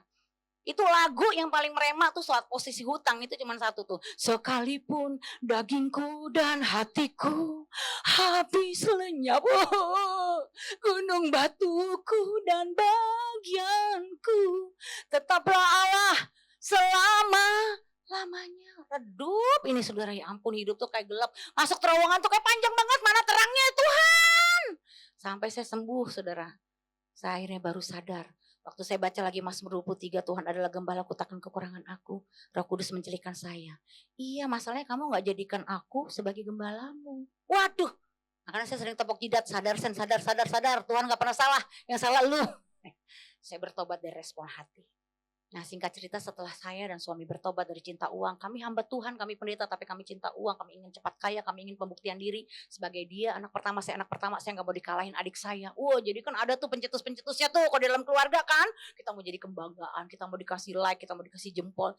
Wah, akhirnya bukannya untung-buntung. Saya bertobat, saya dipulihkan, suami bersama-sama mengarungi ya, menjalani proses demi proses, berjalan sebanyak 4,5 tahun. Kita harus bayar cicilan 15 juta selama 4,5 tahun. Gaji dari gereja 3 juta, cicilan 15 juta. Ya, dicicil 4,5 tahun dari 2011 sampai 2015. Ya, itu hidup ya. Susah, duit, susah, duit. Kalau ngomongin duit, meja bisa digebrak-gebrak saudara, kayak ada setannya. Suka gak di situ gini suami istri kalau ngomongin duit kayak ada setannya. Bisa kayak mau pecah kepala Barbie. Gitu ya. Apa yang mau diatur? Aduh saudara. Pendeta sih pendeta. Tapi di rumah Ya, kayak neraka rasanya. Waduh, kita pernah loh masuk gedung gereja tuh kalau pelayanan. Itu bukan merasa diberkati, merasa terkutuk. Merasa udah gagal, mertua meninggal, suami saya diangkat, bantulah mamanya. Gantiin pelayanan. Aduh, gimana mau merasa, bagaimana kita lagi kondisi utang begitu? Wah, mungkin kalau zaman sekarang saya khotbah begini, debt collectornya di belakang nungguin saya sekarang, saudara. Untung waktu itu belum zamannya begitu ya. Waduh, kalau sekarang, makanya saya bisa bebas berkhotbah. Karena saya gak pernah minjem orang, gak pernah ada data utang di bank. Saya bebas-bebas aja. Cuman kalau waktu itu udah model sekarang, bisa merinding saya khotbah di panggung begini, saudara. Amin. Ya gak gampang loh. Wah, redup bener-bener tuh kayak, wah, bener-bener yang namanya tekanan. Sampai saya stresnya, saudara tahu payudara saya itu 9 benjolan di kanan, 6 di kiri. Sakit ya malam 3 tahun saya terikat paracetamol, saudara. Orang tuh kalau stres larinya bisa ke tubuh. Benjolan tuh muncul, saudara, kalau Anda stres. Aduh, sakitnya sampai ke ketek tulang belakang semuanya. Saya kalau tidur tuh kayak di peluk roh maut, saudara. Mati kamu, kanker kamu. Waduh, saudara. Ntar mikir lagi, entar kalau gue mati suami kawin lagi. Waduh, tambah lebih parah stres saya, saudara ya. Gue gak rela gitu ya. Waduh. Tapi Kristus telah memerdekakan kita. Ya, singkat cerita, kita maju terus. Suami saya memulai dengan langkah sederhana, jalan pagi. Makanya kalau punya utang, kalau lagi punya masalah, jangan malas, jangan mager. Amin. Mesti bergerak. Ya, bergerak. Suami saya jalan pagi dapat ide. Waktu itu kita belum diundang khotbah kemana-mana, kita bahkan lari dari pelayanan sempat lama. Jadi boro-boro pelayanan kantor atau pelayanan apapun waktu itu sudah fokus bantu pelayanan di gereja orang tua, ya kan? Tapi suami saya dapat ide, kamu apa yang ada, apa yang kamu bisa. Tuhan nggak minta apa yang kamu nggak ada. Ya, suami saya seorang pengajar, dia buat CD. Tiba-tiba lagi jalan di komplek, tahulah depan rumah kita tuh ada studio. Waktu itu kan zamannya bukan YouTube ya, CD, betul tidak? Suami saya rekaman, ya tiba-tiba Tuhan kasih ide. Kalau kamu khotbah, kamu jualah CD ini sebagai memperlengkapi umat Tuhan untuk pengajaran. Dia buat lebih dari pemenang. Jadi ada 12 materi. Dijual waktu itu 25.000. Satu CD modalnya 10.000. Ya akhirnya saudara setiap bulan itu bisa laku 1.000. Berarti kalau untungnya 15.000, laku 1.000 dapatnya berapa? Terbayarlah hutang. Tepuk tangan dulu buat Tuhan. Tapi lucunya setelah utangnya lunas, kagak lagi jualan CD sampai sekarang. Ya, dulu mah sampai ke Amerika bawanya USB untungnya lebih gede lagi. Tuhan tuh bisa kasih ide. Dan saudara tahu, di pertengahan jalan nih, 2012, Tuhan suruh kita bayar perpuluhan di depan. Kamu kalau percaya, ini sebelum meledak di CD ya, Tuhan tantang. Kamu percaya, kamu utangnya berapa 15, kebutuhan kamu berapa, saya rinci, itu 10 juta. Karena harus ada beberapa cicilan mobil yang belum lunas juga tuh, si APP itu. Ya kan, kalau gak ada mobil repot juga kan. Jadi saya masih minta sama Tuhan kemurahan lah Tuhan. Kalau sampai gak ada mobil kan kita repot juga ya, mau kemana-mana, betul gak? Waduh, akhirnya oke. Termasuk cicilan mobil itu, saya rinci sama suami. Kita berdoa, kita bersyukur tumpang tangan. Tuhan tanya, kalau kamu percaya, kamu terima 25 juta, apa buktinya? Apa buktinya ya? Tiba-tiba di hati kecil kami suami istri, bayar perpuluhan di depan. Berarti kalau saya terima gaji 3 juta, saya bayar perpuluhan berapa? 2,5 juta. Karena saya butuh 25 juta. Saya tidak mengada-ngada, Tuhan tahu sebenar-benarnya list kami, kebutuhan kami. Saudara tahu, itu Februari 2012 kita bayar perpuluhan di depan. Bendahara gereja bilang, aduh Pak Doni bisa diberkati banyak, puji Tuhan, haleluya, amin. Dia kagak tahu, gue tinggal 500.000. Tapi ini bukan doktrin ya, setuju? Ini perintah Tuhan buat saya dan suami, belum tentu Tuhan memerintahkan saudara. Ya Tuhan kan perintahkan Petrus untuk ke tempat yang dalam untuk tebarkan jala kan, tapi bukan untuk yang lain-lain kan, hanya untuk Petrus. Jadi saya melakukan itu saudara, sejak Februari 2012 sampai hari ini. Itu keran kerajaan sorga bocor saudara. Saya pernah nih meeting nih di Mall Anggrek, saya ingat. Ada teman saya lama dulu karena kita sempat marketing. Ya dulu pernah jadi sales juga nih ngomong-ngomong ya. Teman saya tahu lah kita punya keahlian dalam hal marketing. Doni, Sandy, boleh gak bantu ngembangin bisnis? Waduh enggak bro, gue udah tobat deh, jangan gue lagi. Lu butuh apa sih? Gue butuh orang marketing. Oh, saya ingat satu teman saya telepon, dia pas ada di Kebon Jeruk. Dia muter itu tol. Ketemulah kita di Mall Anggrek. Saya kenalin, saya gak sempat ngomong lama, saya pulang karena harus ada ibadah waktu itu di gereja. Tiba-tiba mereka berlanjut, bisnisnya jalan. Saudara tahu, saya pernah terima 2 tahun imbas dari mereka jalan bisnis itu dalam bentuk dolar. Dan akhirnya impian kita tercapai waktu uang kita udah cukup, utang udah lunas, kita bisa pindahkan anak kita ke international school dengan budget harga pendeta saudara. Dan kita lunas bayar ya uang gedungnya di depan, tidak berhutang. Itu Tuhan tuh bisa buka jalan begitu loh. 2 tahun kita terima duit dolar tanpa bekerja. Hanya karena gak sengaja ketemuin, kenalin orang. Itu pernah juga kejadian seperti itu. Jadi kalau kita niatnya benar dan dasarnya kita benar-benar bertobat, hati kita murni, motivasi kita murni, ya, kita benar-benar mau bertanggung jawab, ada pembelaan Tuhan. Amin saudara, kita tidak malas, kita mengerjakan bagian kita. Ya, nah jadi kita lihat saudara ya, di Lukas 15 ini kan kejadian anak yang bungsu. Ya, ketika dia bertobat, dia balik ke rumah bapaknya, ada pemulihan. Amin. Ya, ada pemulihan saudara, tapi kalau kita tidak bertobat, ya anak bungsu ini saudara matinya di mana? Kalau dia tidak bertobat, ya matinya di kandang babi. Makanya lihat, next, harus kapok dulu, ya. Kalau Anda nggak kapok-kapok, Anda nggak akan bisa bebas hutang. Begitu bebas, ngutang lagi, bebas, ngutang lagi. Betul? Ya, kapok apa? Kapok pinjol, kapok gali lubang tutup lubang, kapok nyandu judi, ya, kapok bolong-bolong baca firman, ya next ya. Kapok bisnis curang, kapok bolong-bolong doa pagi. Ya ini, ya kapok. Kalau nggak kita mengandalkan Tuhan, kita balik lagi ke pola hidup lama. Ya, akhirnya lagunya aku masih seperti yang dulu terus, saudara. Ya wajar lah Tuhan, wajar. Nanti ngomongnya gini nih, pastor, ya kan roh penurut tapi daging lemah. Pret, bilang. Kenapa lu ngomongnya daging lemah mulu? Kenapa nggak ambil ayat A-nya aja? Roh penurut. Kalau daging lemah, ngomong dong sama diri sendiri. Roh penurut. Amin. Kenapa mesti daging lemahnya? Jadi kamu kompromi. Ya, roh penurut. Memang daging lemah, tapi kan roh penurut. Jadi kita harus bangun self image kita bahwa kita seorang yang penurut. Jangan balik lagi ke pola yang lama. Ya, the power of kapok membawa kita siap rubah pola hidup, ya. Nah, di sini ada 9 langkah keluar dari jerat hutang. Ini jalannya. Ini kalau di kita mentoringnya 4 bulan. Berapa bulan Bapak Ibu?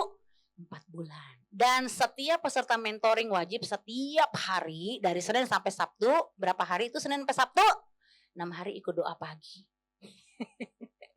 Lucu ya, masalahnya di hutang tapi kok disuruh ikut morning prayer, disuruh ikut mentoring ini. Karena ini nggak sembarangan saudara. Ini nggak bisa cuma jadi pengetahuan. Anda bisa screenshot, ya. Anda bisa dengar materinya di YouTube, mungkin kalau ada, ya.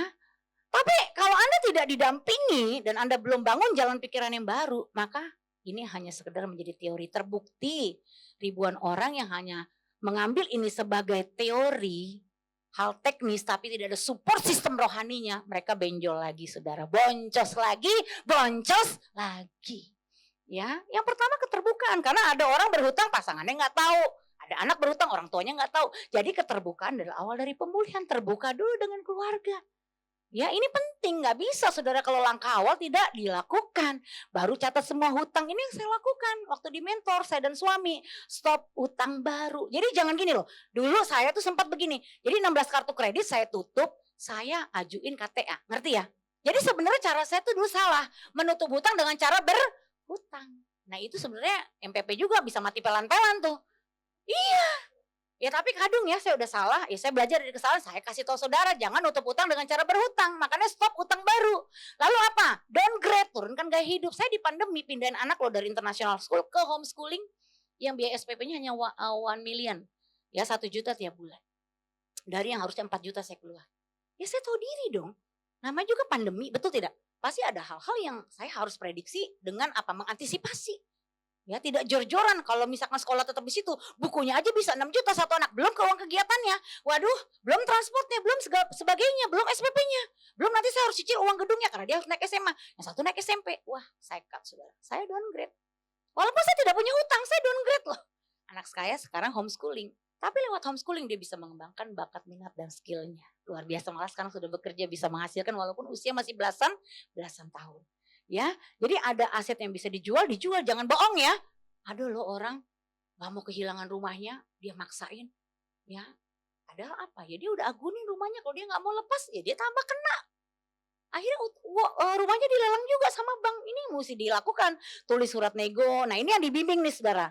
Stop bayar dulu, tapi jangan salah pengertian. Stop bayar maksudnya bukan lari ya, tapi proses negosiasi. Ya sih, kalau Anda terus bayar bunga, ya bunganya makin gede. Karena kalau Anda utang kartu kredit 10 juta, Anda bayar 1 juta, hitungan bunganya tetap dari utang 10 juta. Begitulah teknik bank saudara ya. Dan hadapi debt collector, jangan takut, nanti diajarin cara ngomongnya, hadapi debt collectornya. Sampai banyak debt collector bertobat juga ikut Victory Morning Prayer kami doa pagi saudara ya. Kenapa? Karena dilayani dengan baik ya. Lalu temukan penghasilan tambahan ditabung untuk pelunasan, lalu komitmen bayar saat target tercapai. Ya, next, dan inilah bagannya, saudara boleh screenshot juga. Jadi ini fondasi membangun keuangan yang sehat. Dasarnya ada 3. Yang pertama, ya, cost of livingnya harus benar. Jadi Anda harus benar-benar punya budget bulanan yang fix, yang disepakati suami istri. Ibarat kita bangun rumah, kalau fondasinya 3 ini yang di lingkar merah ini Anda nggak lakukan, maka pasti ambruk pilar keuangan Anda. Ya, jadi tentukan budget hidup, biaya hidup saudara berapa. Gimana Bu caranya? Saya budgetnya 5 juta. Ya, tapi gajinya cuma 4 juta. Ya harus di downgrade. Gimana caranya? Ya harus cukupkan diri. Tapi kan kurang, Tuhan bilang cukup, kamu bilang kurang. Kamu ngelawan Tuhan dong berarti. Ya kalau kamu melawan Tuhan, hadapilah Tuhan sendiri. Karena Tuhan bilang cukupkan diri, kamu bilang gak cukup. Ya kamu berontak terus. Artinya kamu belum bisa mengelola uang. Ya, lalu ada dana darurat, tabungan. Tabungan itu sebesar 3-6 bulan kebutuhan hidup. Kalau kebutuhan hidupnya 5 juta, berarti dana daruratnya minimum 15 juta. Itu mesti ditabung, tapi ini bukan bicara jumlah. Kebiasaan menabung mulai dibangun. Amin. Walaupun cuma 1.000 sehari, lakukan itu. Amin. Ya, tapi mulai bangun kebiasaannya. Lalu apa? Keamanan keluarga. Tadi minimum ya, BPJS ya.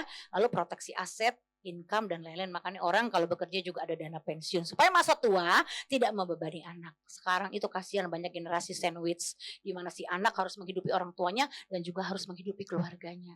Ya, si anak jadi stres, uang gaji baru terima udah habis, belum lagi kalau orang tuanya sakit-sakit, nggak semua obat ditanggung BPJS, kasihanlah si anak ini. Ya, kalau kita dari sekarang menata keuangan kita, bangun fondasi ini, ya dimulai dari yang lingkaran merah ini, maka nanti dana pendidikan anak, dana pensiun, warisan keluarga, semuanya tercover saudara. Ya, sampai hal-hal yang menyangkut kita mau misalkan menikahkan anak, ya kita mau mewarisi anak rumah, itu bisa terwujud asal fondasinya jangan fondasinya belum dibangun udah main ke atas-atas. Nah ini yang bahaya. Belum punya dana darurat udah berani nyicil rumah. Nanti begitu sakit gak bisa kerja, rumahnya gak bisa kebayar. Biaya hidup juga harus minta orang lain. Nah akhirnya keuangan Anda jadi tidak sehat. Ya, nah ini warning buat kita apabila sudah bertahun-tahun muter-muter masalah uang terus, artinya harus bayar harga, siap di mentor. Ya, katakan harus siap di mentor. Ya. Next, berani bayar harga untuk taat. Ya, cara terbaik merubah pola keuangan adalah bayar harga, taati mentor yang terbukti berhasil bebas dari perbudakan uang. Ya, jadi ICI ini luar biasa. Tepuk tangan dong buat gereja ICI ya. Sangat fokus untuk membangun jemaatnya untuk membangun pilar keuangan yang sehat. Ya, dan gembala Anda benar-benar menabur value, nilai-nilai pengajaran yang baik untuk jemaat hidup sehat dalam hal membangun pilar keuangan itu luar biasa. Berarti Anda dipersiapkan untuk menjadi warga negara Indonesia yang punya akhlak moral yang baik dan punya keuangan yang sehat dan kita bisa bangun bangsa kita bersama-sama. Amin. Ya, puji Tuhan saudara, Anda harus mau dimentor. Yohanes 8 ayat 32 baca sama-sama. Kamu akan mengetahui kebenaran dan kebenaran itu akan memerdekakan kamu. Nah, prakteknya gimana? Saudara mulai dari sini. Cek dulu, next ya. Cek pola uang datang dan cek pola uang keluar. Ya, Hagai 1 ayat 6, kamu menabur banyak tetapi membawa pulang hasil sedikit, kamu makan tetapi tidak sampai kenyang. Cek dulu saudara, kenapa nih akarnya apa? Kamu minum tetapi tidak sampai puas, kamu berpakaian tetapi badanmu tidak sampai panas. Dan orang yang bekerja untuk upah, ia bekerja untuk upah yang ditaruh dalam pundi-pundi yang berlobang. Kalau Anda memang masih terjadi boncos, ya, kebocoran, Anda harus evaluasi. Dari cek pola uang datang sampai cek pola uang keluar, tengah-tengahnya itu ada pengaturan. Makanya dikatakan, Tuhan pemilik, saya pengelola. Ayo katakan sama-sama, Tuhan pemilik, saya pengelola. Berarti dalam pengelolaan kita masih belum benar. Amin. Nah inilah cara kita mengevaluasi. Makanya suami istri harus cooling down, sabar-sabar. Amin. Ya, ayo bahas sama-sama, cari solusinya dengan hikmat Tuhan. Jangan ikut cara pola dunia lagi, ya. Nah, next, pola hidup apa? Cukup. Ini penting, katakan cukup. Janganlah kamu menjadi hamba uang dan cukupkan dirimu dengan apa yang ada padamu. Cukupkanlah dirimu dengan gajimu. Katakan sama-sama, cukup. Ya, tidak ada di hati, di batin kurang. Kalau masih ada kurang, cabut dalam nama Yesus. Saya cukup. Amin. Tuhan yang menjamin keperluan saya. Lalu yang selanjutnya upgrade skill mengelola uang. Ini penting sekali. Segera pergilah hamba yang menerima 5 talenta itu, ia menjalankan uang itu lalu beroleh laba 5 talenta. Jadi memang kita harus perlu berlatih upgrade skill mengelola uang. Makanya saya pun belajar. Ya, karena apa? Karena gereja seringkali tidak mengajarkan bagaimana mengelola uang. Pokoknya banyak berdoa, banyak berkat. Kurang berdoa, kurang berkat. Tidak pernah berdoa, tidak ada berkat. Nggak ada ayatnya. Ya, makanya orang Kristen berbondong-bondong rajin kebaktian, tujuannya apa? Berkati aku Tuhan, berkati aku supaya aku banjir berkat Tuhan, banjir berkat. Ya kan? Motivasinya salah. Tapi nggak pernah upgrade skill. Ya, boncos lagi saudara. Ini zaman berkembang pesat. Anak saya aja kerja di rumah udah bisa kerja dengan orang Korea, dengan orang Jepang, dengan orang Amerika. Ya, anak saya tuh rata-rata dari usia belasan. Yang pertama 15 tahun udah cari uang. Ya, yang kedua dari kemarin 15 tahun juga udah kerja ngedit-ngedit video orang Amerika, orang London. Anak saya ketiga udah bisa ya bikin-bikin kue saudara. Ya, sekarang lagi di Amerika lagi ambil sertifikasi coaching skating. Ya, jadi orang tuh sekarang kalau dulu zaman kita selesai kuliah dulu baru cari duit, bener nggak? Kalau sekarang muda-muda udah bisa produktif saudara. Ya, dia bisa kerja remote dari rumah doang. Bener nggak? Nah, anak saya sekarang begitu di rumah terus gak pernah kantor. Tapi tahu besok-besok tiba-tiba besok udah ke Korea. Ya, besok udah ke Jepang yang atur, saudara. Masih muda-muda loh. Udah punya tabungan gede ya lah. Gue seumur lu dulu kemana aja ya. Baru-baru ada tabungan. Mereka udah punya planning. Jangka pendek begini mami. Menengah begini jangka panjang. Wish. Itu karena upgrade skill mengelola uang. Ya, jadi saudara ayo. Kesimpulannya begini. Hidup itu tidak berat dan menakutkan. Tapi ketidaktahuan dan ketidaktaatan kita pada perintah Tuhan itu yang berat dan menakutkan. Yang pertanyaan pertama nih, bagaimana jika pasangan saya memiliki tunggakan kartu kredit yang saya tidak tahu? Yang saya tidak tahu digunakan untuk apa, tapi saya yang ditagih oleh bank. Kondisi saya saat ini tidak bisa bayar, gitu pertanyaan. Iya, jadi kalau memang ada masalah kesalahan pasangan itu kan memang udah resiko ya dalam berumah tangga ya Bapak Ibu ya. Kita kan juga pengennya semua ideal, tapi kadang kan ada sisi-sisi gelap lah dalam kehidupan kita yang dimana kita tidak bisa mengelak pasangan kita jatuh gitu ya. Saya tidak tahu seberapa jauh jatuhnya dan mungkin juga pasangannya belum mau terbuka untuk apa digunakannya. Ya untuk sementara waktu dalam kondisi seperti ini kita juga tidak bisa memaksa. Jadi ibu tidak perlu memaksakan suami ibu terbuka di saat dia juga memang belum mau mengakuinya. Tapi kalau memang bank itu menagih ke ibu atas dasar apa? Apakah memang kartu kredit ibu yang dipakai suami? Ya, kalau itu atas nama suami, ya tetap kan itu pertanggungjawabannya tetap biasanya bank itu kalau kartu kredit ya ke suami.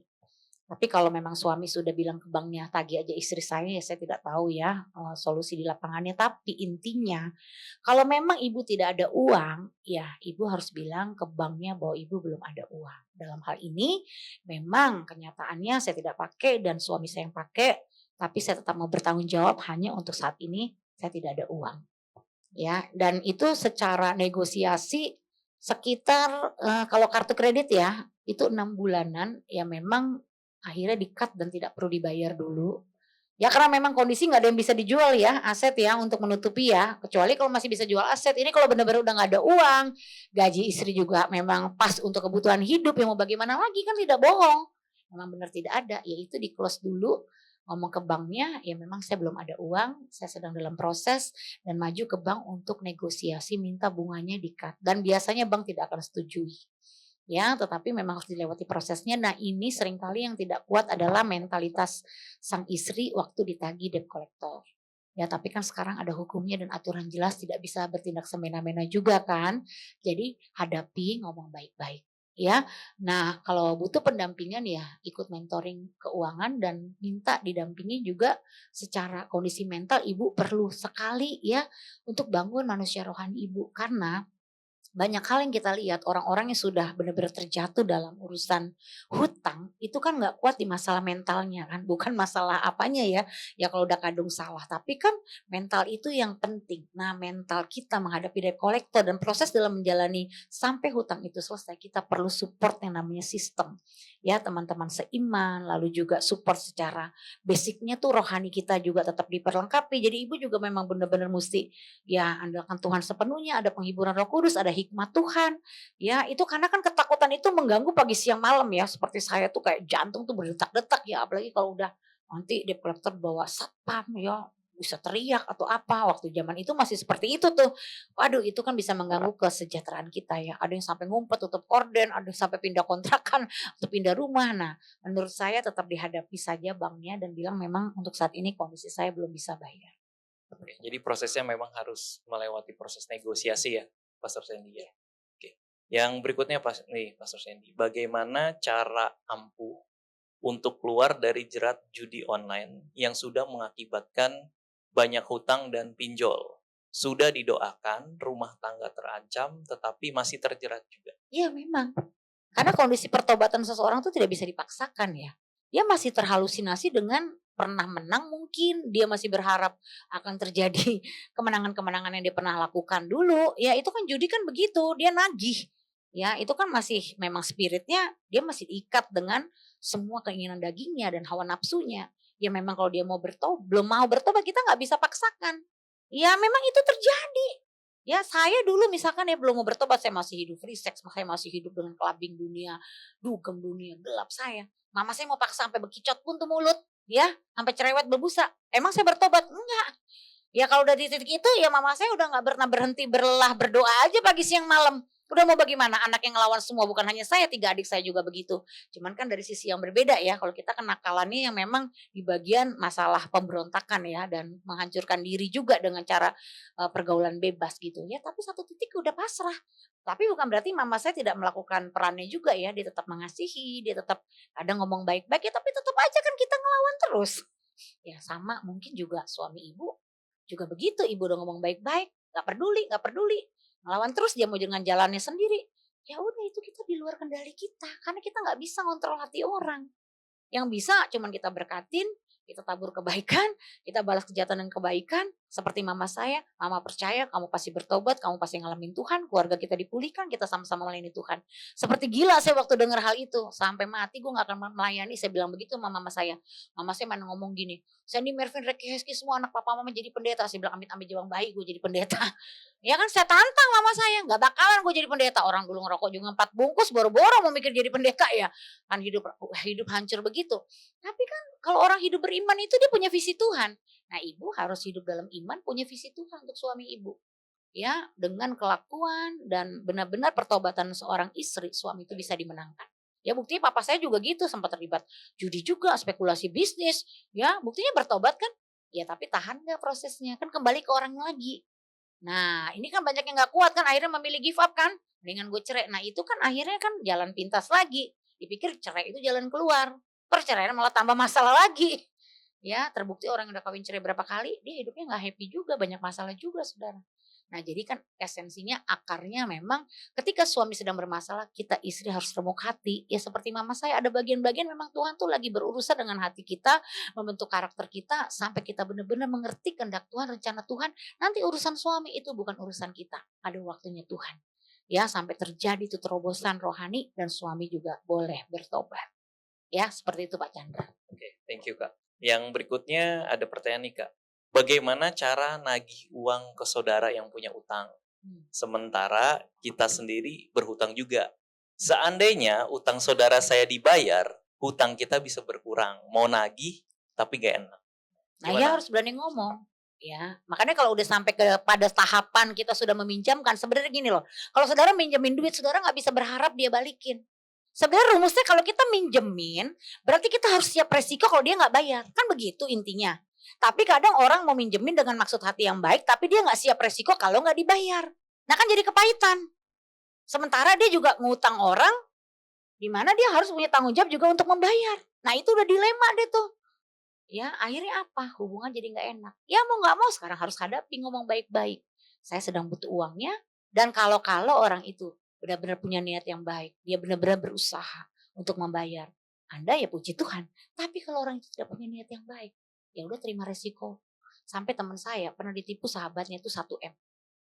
Ya, benar-benar ini ceritanya lucu. Dia ditipu sahabatnya 1 M, ngutang nggak dibayar. Dia lagi butuh buat modal 1 M loh nih ya. Itu ngelepasin pengampunan tuh bukan susah lagi, susah banget deh pokoknya. Apalagi sahabat baik. Ngindar lari, saudara. Satu titik dia datang ke restoran, ada kunci. Ya ini kisah nyata, kunci mobil. Tiba-tiba dia lagi makan asik-asik kunci mobil siapa, ya udah dia taruh aja di meja. Dia belum panggil ininya ya kan, belum sempat panggil waitersnya. Tiba-tiba kucuk-kucuk sahabatnya datang, ternyata itu kunci mobil sahabatnya. Nah lu kalau Anda jadi dia, gue tahan dong mobil lu. Lu kan punya utang sama gue kan? Tapi dia dengar suara kudus, kamu lepaskan hak kamu. Aku yang bertanggung jawab atas hidup kamu. Dia balikin tuh mobil. Dan sampai hari ini sahabatnya tidak balikin uangnya. Tapi dengan hati yang mengampuni, dia relakan, dia ikhlaskan. Hari ini bisnisnya luar biasa diberkati. Ya sampai memang ada loh orang sampai kayak begitu. Ya even orang terdekat kita bisa loh culas, nipu kayak begitu. Ya gak punya niat yang baik. Yaitu kita udah harus benar-benar merelakan dan mengampuni. Dan makanya lain kali jadikan pelajaran, jangan dengan gampangnya kita meminjamkan uang, harus pikirkan baik-baik resikonya. Ya itu saja saran saya. Terima kasih Kak Sandy. Ada lagi pertanyaan nih Kak. Bolehkah bayar kuliah anak dari cicilan kartu kredit? Gak boleh. Ya kalau saya gini, kemarin juga ada tuh, minjem sampai berapa ya, 120 juta buat bayar kuliah anak. Kan ada orang berpikir gini, kalau pendidikan kan investasi katanya, jadi gak apa-apa ngutang. Ya bayangin dong, lu ngambil duit bank segitu. Terus sementara pendapatan tuh bukan pendapatan tetap, ini orang dagang. Tahu orang dagang? Hari bulan ini bisa untung, bulan depan bisa buntung. Bulan depan bisa gak dapat lagi. Ada loh, di jemaat ini lagi proses, udah 4 bulan minus terus loh, sampai dia jual mobil loh. Lalu bagaimana? Ya. Sekarang gini, anak sukses itu gak bergantung harus sekolah di mana, ngapain. Kita tuh kebanyakan nih orang tua ya, yang kadang tuh maksain diri nyekolahin anak demi gengsi orang tuanya juga sebenarnya. Dia gak bisa mendidik anaknya, memberikan jalan pikir yang benar. Nak, papa mama mampunya cuma sekolah di sini. Betul tidak? Nah orang tua malah ngajarin anaknya, demi apa pokoknya kamu harus tempuh. Ya, waduh sampai ke luar negeri ngutang sana ngutang sini. Ya akhirnya kan susah sendiri, anaknya balik juga kagak bisa nggak bisa selesai sekolahnya saudara, karena maksain diri. Ya, nah makanya saya selalu bilang sama orang yang tanda kutip nih ya, belum punya kemampuan nyekolahin anak ke fakultas yang baik, maksain. Udah, mending kamu downgrade. Saya pernah ngomong kok sama ibu-ibu, kalau kamu nggak bisa di sekolah swasta, cari sekolah negeri yang bener-bener gratis, tis. Ih, gue kayak orang miskin banget katanya nyekolahin anak ke sekolah negeri. Ada loh orang yang sampai punya pikiran kayak gitu. Lah gue sekolah negeri juga dulu kagak apa-apa. Nah kan berarti itu masalahnya di harga diri. Ya dia merasa rendah kalau sekolahnya nggak bagus, nggak di sekolah top 10 atau 5 yang terbaik gitu ya. Nah akhirnya dia menyiksa diri. Kalau saya tidak setuju. Ya tapi kalau ada orang yang nggak apa-apa kalau buat gua akan perjuangkan demi segalanya. Ya itu terserah dia kembali lagi. Kalau saya cukupkan diri. Itu udah konteks firman Tuhan, cukupkan diri. Jangan memaksakan diri. Ya kecuali anaknya memang mau fight.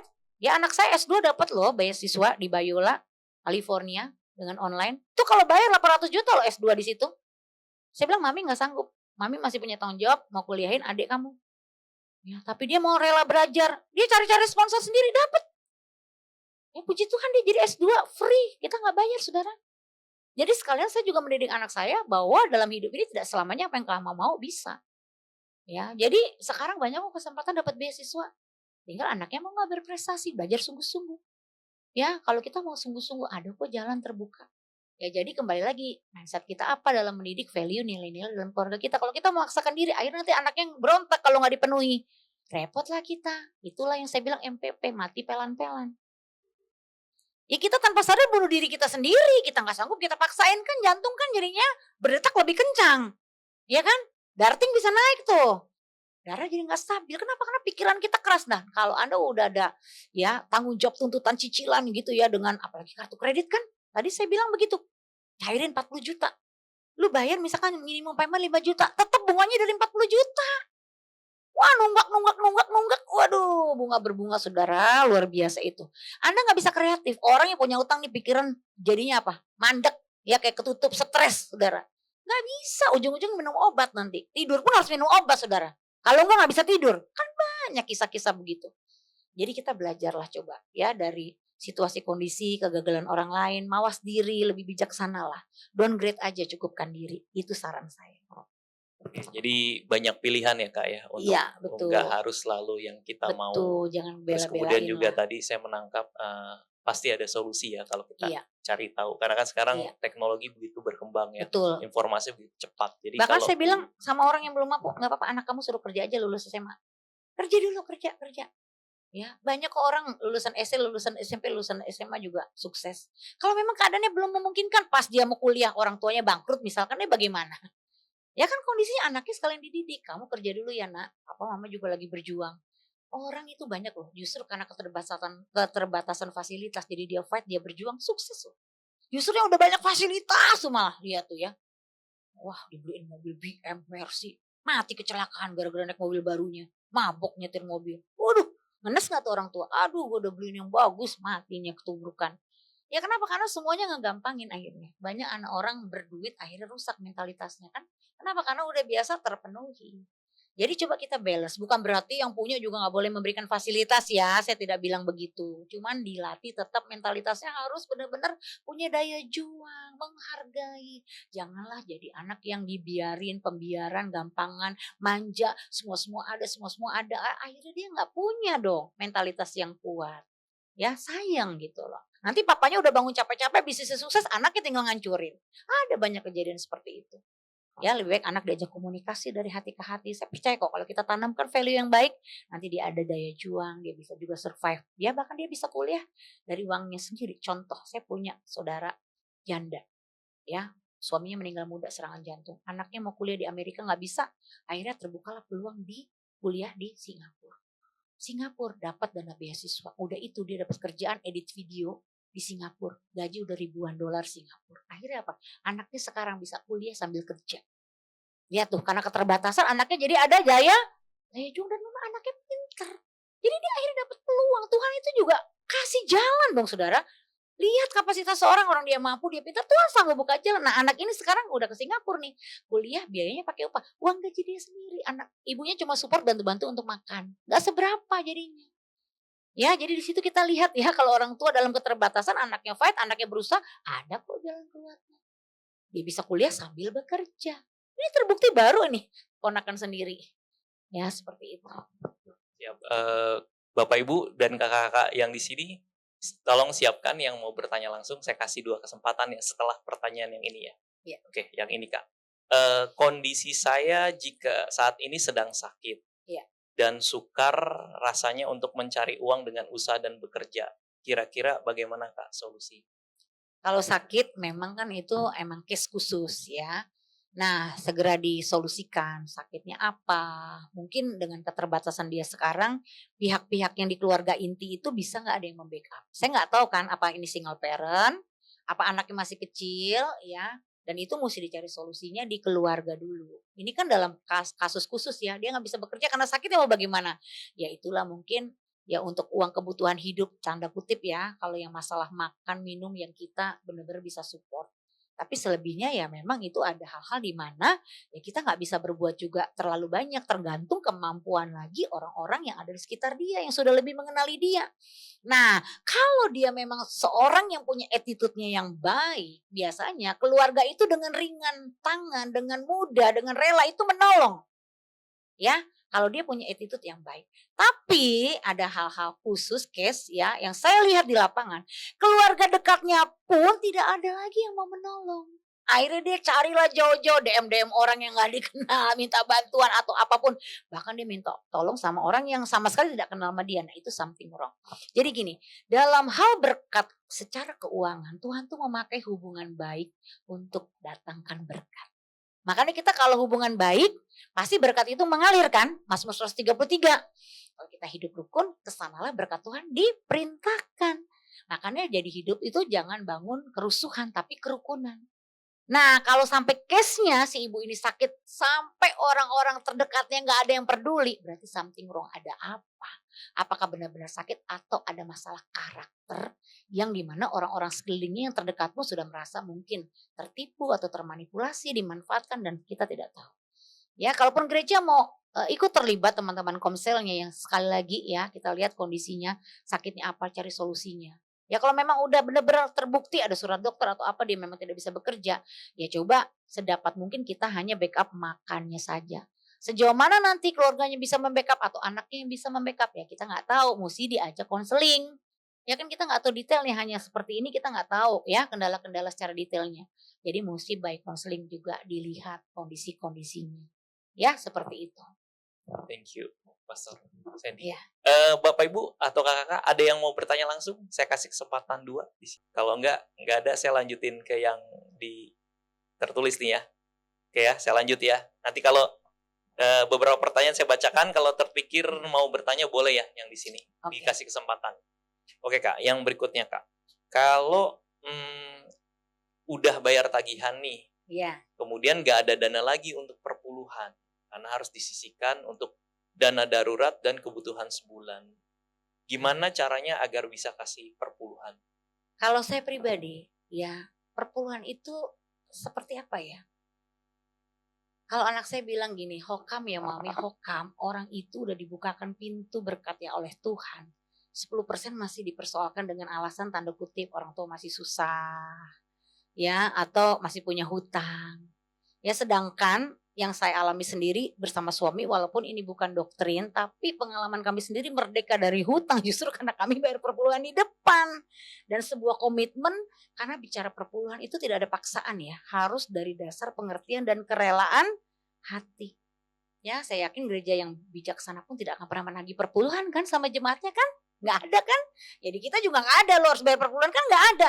Tapi kesadaran dari hati si orang itu secara pribadi, pengertiannya dia dapat, dia lakukan itu dengan tindakan iman. Saya percaya kalau kita melakukan dengan tindakan iman dengan motivasi hati yang benar, urutannya itu 10, 20, 30, 40. 10 itu milik Tuhan, kita diajar untuk ya memberi kan, tetap ada menabur kan. Dan itu bukan ke orang tua kalau menurut saya atau bukan ke yatim piatu atau janda-janda, itu beda lagi konsepnya. Karena kita diajarkan juga kan ada dana diakonia atau misi ya, tapi kalau perpuluhan itu kan untuk benar-benar kita pakai pekerjaan Tuhan dalam hal ini konteksnya ya misi gereja lokal kah atau hal-hal yang sedang kita mau kembangkan untuk pelayanan tubuh Kristus ya biasa kan uang perpuluhan itu kan ada yang manajemennya ada yang mengaturnya kan ya itu kita benar-benar bangun rumah Tuhan visi misi value gereja Tuhan secara kebersamaan ya bukan dari istilahnya bentuknya itu wajib ya saya nggak setuju dengan wajib ya bahkan saya bilang kamu kalau sebagai jemaat belum memahami lebih baik tidak usah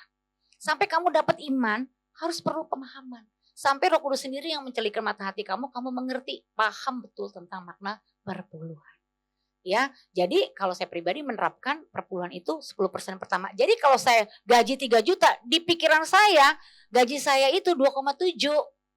Ngerti nggak? Karena orang kenapa susah kasih perpuluhan? Karena kalau terima 10 juta, wah dipotong 1 juta dong. Nah itu kan jadi berat kan, mulai hitung-hitungan. Tapi kalau konsep berpikirnya gaji gue cuma 9 juta, that's it selesai.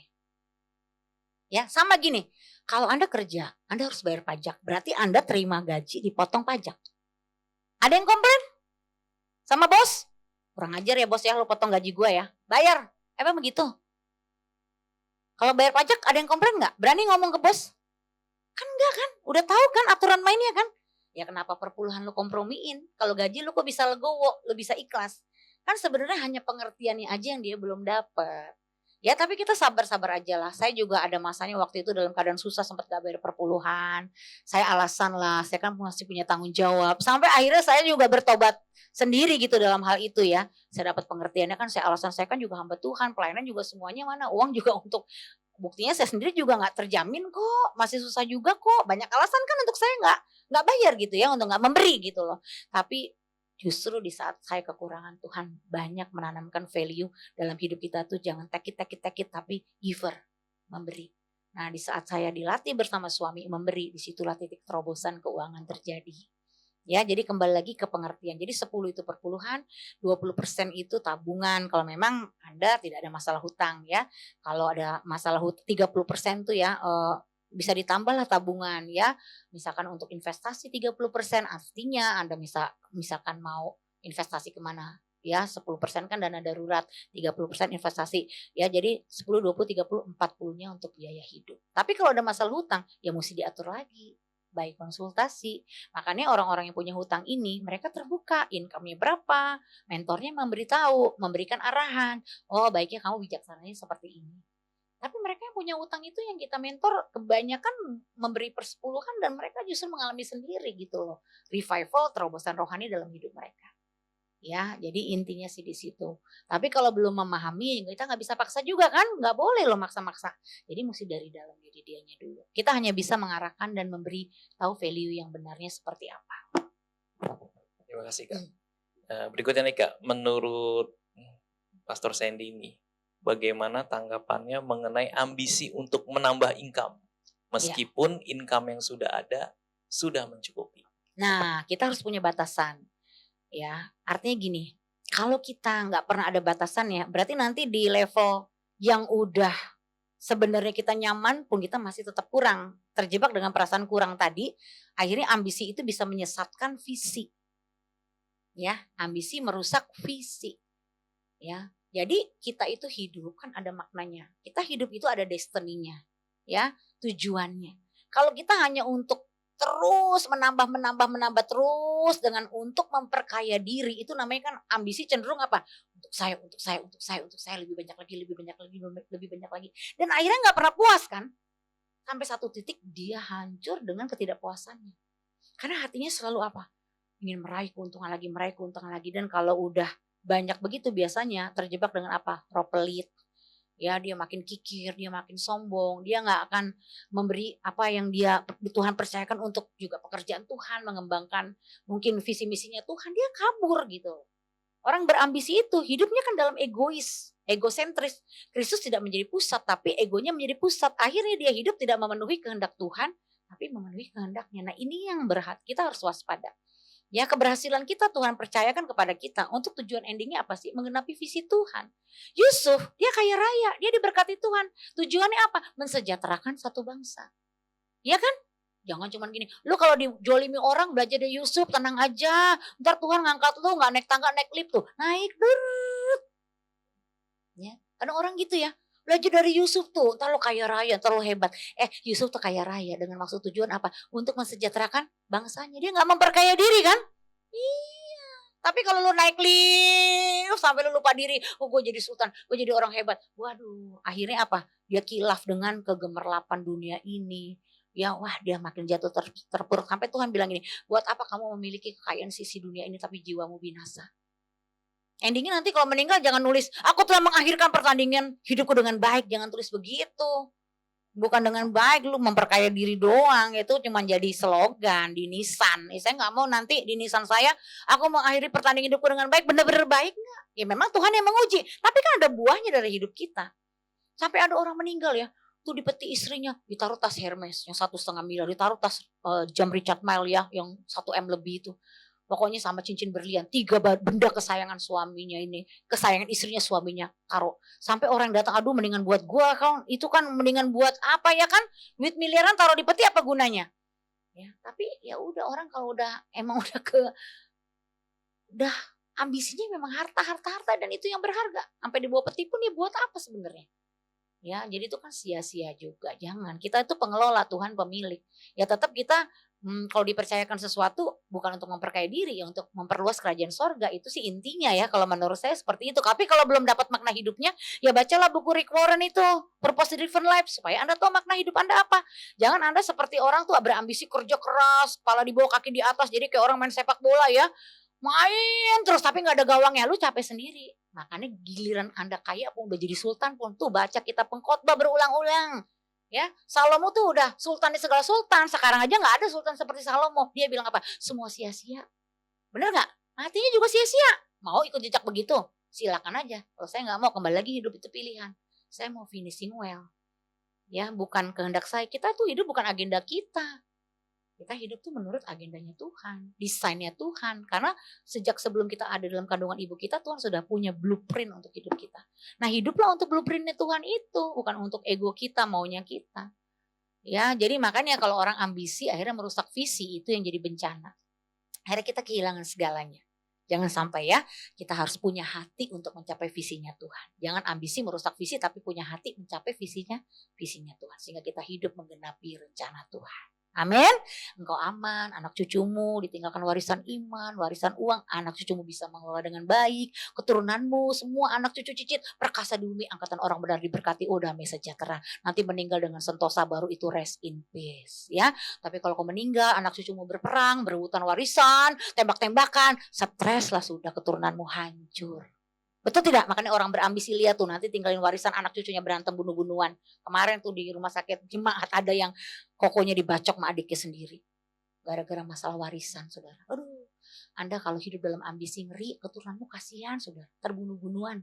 Saya sih nggak mau. Ya, itu tanah warisan bukan jadi apa? Bukan jadi berkat, jadi kutuk. Lihat deh, rumah atau tanah yang dijadikan perebutan ya, jadi konflik tuh malah kagak laku-laku kan? Jadi tanah terkutuk. Iya loh, nggak ada berkatnya, saudara.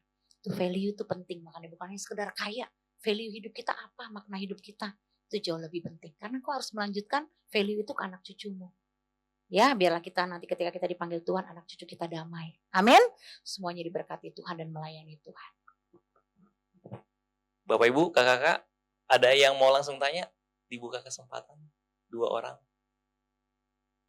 Belum? Oh, oke, silakan. Shalom Ibu. Shalom pada Ibu. Hendy. Ya. Nama saya Ibu Lydia. Halo Bu Lydia. Selamat malam. Saya cuman terkesan begitu bagus penjabaran tadi soal utang piutang. Saya bukan soal hutang, tapi orang yang berutang kepada saya. Saya seorang single parent. Dulu waktu bisnis saya sebelum pandemi masih bagus banget. Ada saudara saya mau menikah nggak punya uang untuk anaknya, pinjam 50 juta. Iya. Dan juga waktu dia kuliah anaknya di ITB dan di Akabri dan 3 tuh kalau nggak punya uang pinjam ke saya. Tapi itu tidak saya perhitungkan karena saya pikir kalau ada dan bisnis saya bagus, saya bantu ya ikutin firman Tuhan ya. Iya. Nah ibunya ini jualan di Pasar Senen. Papanya pernah stres. Terutama saudara saya. Jadi dia pinjam uang tuh 50 juta. Tetapi nggak tahu kenapa dia penyakitan, dua-dua meninggal. Ketika anaknya sudah kaya, salah satunya kerja sebagai pengsuplai makanan dari luar untuk ke Indonesia. Dan Akabri ini sudah bagus di Jawa. Yang ketiga di bank. Saya ngomong bulan yang lalu ketemu sama ketika saudara kami meninggal 2 bulan yang lalu. Saya bilang kepada si anaknya yang bungsu, kamu bisa nggak cicil uang mama, pinjaman mama? Saya bilang, terus dia bilang diam, nggak jawab. Kamu kan tahu, kalian sekolah dulu juga, tante juga tuh yang bantu, tapi saya nggak ingat itu, cuman yang 50 juta ini. Dan saya udah bilang sama kakak Ruli, saya bilang, Ruli bilang, tante jangan diingat dong masa lalu itu kan urusan mama, urusan papa mama sama tante. Dan saya bilang kamu sekarang udah kaya, saya sudah semakin tua, saya gituin. Saya melihat reaksinya, tapi sampai sekarang itu tidak digubris. Seolah-olah saya itu berbohong. Memang salah saya karena percaya saya tidak ada hitam di atas putih. Tetapi ada teman saya yang lihat. Dan tidak ditransfer, itu uang cash dibawa dari rumah saya. Jadi apa yang harus saya lakukan Ibu Sandy?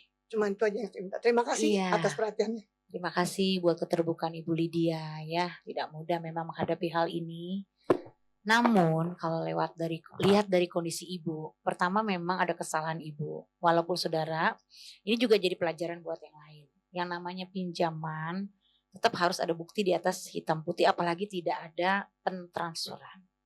Ya, kalau ada pun Bu, itu susah dituntut. Ya, kenapa? Ya itu yang terjadi juga di dalam beberapa orang teman-teman terdekat kami. Ya, bahkan ya saya suka sedih ya. Mentalitas kita nih orang Kristen lebih bobrok daripada maaf kata saudara seberang kita. saudara seberang kita. Saya tuh masih punya saudara seberang ya. Istilahnya waktu di kematian, ya baik di pemakaman itu diumumin. Ya, untuk mereka kepercayaan kalau sampai utang nggak dibayar, nggak masuk sorga kan. Karena mereka kan punya kepercayaan harus utang tuh harus dibayar kan. Nah, itu jadi berbondong-bondong orang tuh ketakutan kan. Jadi tambah bayar utang. Iya kan? Kagak ada bukti kadang, tapi karena demi untuk orang tuanya masuk sorga, ya dia bayar. Ya, tapi itulah prihatinnya kita sebagai anak Tuhan. Kadang kita sudah menerima anugerah Tuhan justru meng-underestimate kebenaran ya. Setidaknya jadi kita tuh banyak mencap ya gitu ya. Ya udah jangan ungkit-ungkit masa lalu, atau orang Kristen kan harus punya kasih. Ya memang kembali lagi ke etika. Jadi kalau masalah di ibu ini masalah etika moral. Ya, kalau orang tersebut memang tidak ada tanggung jawabnya, ya ibu tidak bisa menuntut lagi. Ibu hanya bisa menceritakan kronologis ceritanya. Dibuktikan dengan adanya saksi. Tapi kembali lagi, kalau dia tidak punya niat yang baik, saran saya ibu lepaskan saja pengampunan. Ya, relakan uang ibu, nanti Tuhan yang ganti. Ketika ibu menyerahkan hak ibu, Tuhan bisa kok sanggup untuk ya membuat ibu ya dikembalikan dengan cara Tuhan yang ajaib. Karena apa yang menjadi taburan kita yang baik, ya jeripaya kita di dalam Tuhan itu tidak akan pernah sia-sia. Tapi asal ibu tahu, itu masalah attitude, etika moral seseorang. Dia berarti hati nuraninya tidak bunyi lagi ya, supaya ini menjadi pelajaran buat yang lain. Jadi kasus ibu ini jadi pelajaran yang berharga Bu, buat nanti jutaan orang Bu. Ya, kalau minjemin saudara, minjemin siapapun orang-orang terdekat, tetap harus berani ya. Dari awal kamu pinjemin berarti kamu harus terima risikonya kalau tidak dibayar. Ya, kembali lagi ke value tadi ya Bu ya. Makanya besok-besok ya, gak ada juga kewajiban saudara susah kita harus pinjemin. Sekalipun kita punya uang, karena uang yang kita punya pun itu kan kita harus atur. Planning kan, termasuk ibu sebagai single parent kan punya planning di masa pensiun nanti seperti apa. Jadi bagi saudara-saudara yang lain, walaupun kita punya uangnya, kalau kita misalkan kasihkan firman Tuhan bilang, kalau kamu mampu kamu berikan, tapi kamu harus atur budgetnya. Jangan sampai semuanya dipertaruhkan sehingga nanti pada saat diri kita sendiri ya membutuhkan, kita akhirnya membebani orang lain. Jadi kita juga minta hikmat dari Tuhan ya untuk mengelolanya. Itu kan masalahnya kembali lagi di dalam pengelolaan. Ya, ibu tetap harus sisihkan untuk misalkan dana pensiun, dan kalau mau pinjam berapa sih yang kita benar-benar bisa sampai nih kalau terjadi hal-hal yang wah ekstrimnya nih nggak dibayar, itu sampai nggak merusak sistem cash flow kita.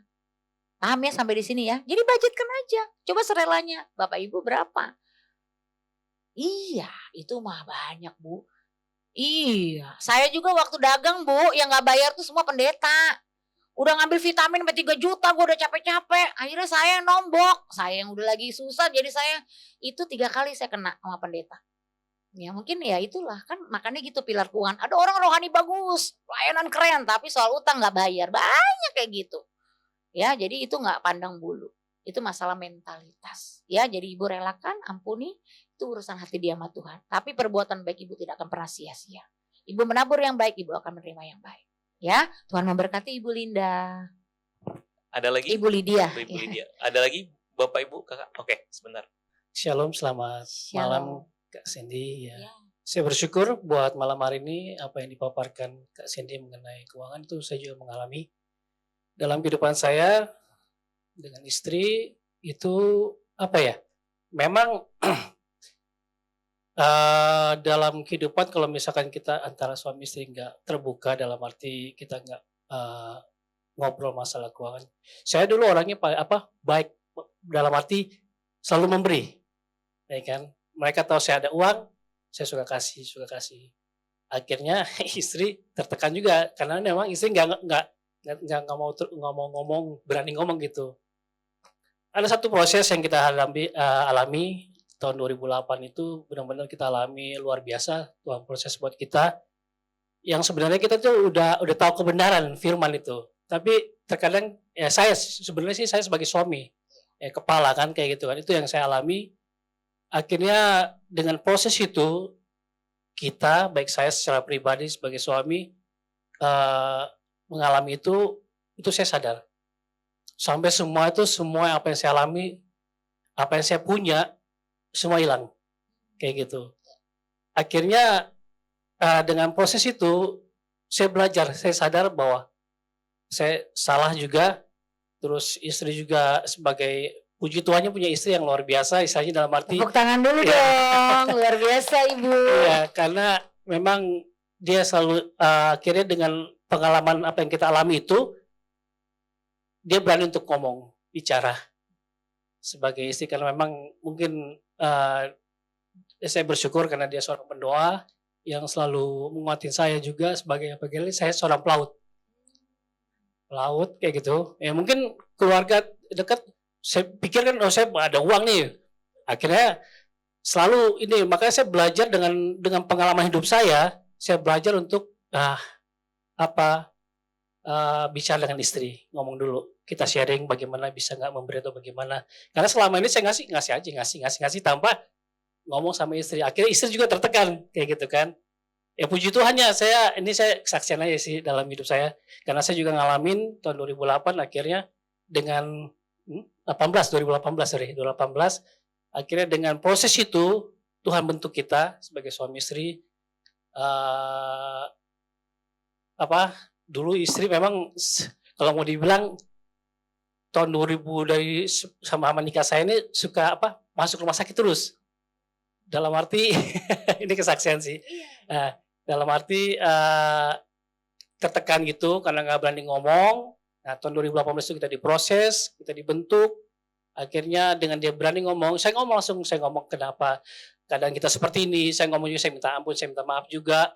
Terus akhirnya istri terbuka berani ngomong sampai sekarang ini dengan dia ngomong sama saya, terbuka sama saya, akhirnya dia nggak pernah operasi lagi selama dari masalah yang kita hadapi itu. Iya. Itu luar biasa yang saya alami sebagai suami, apalagi seorang pelaut itu kan kita nggak gampang juga kan.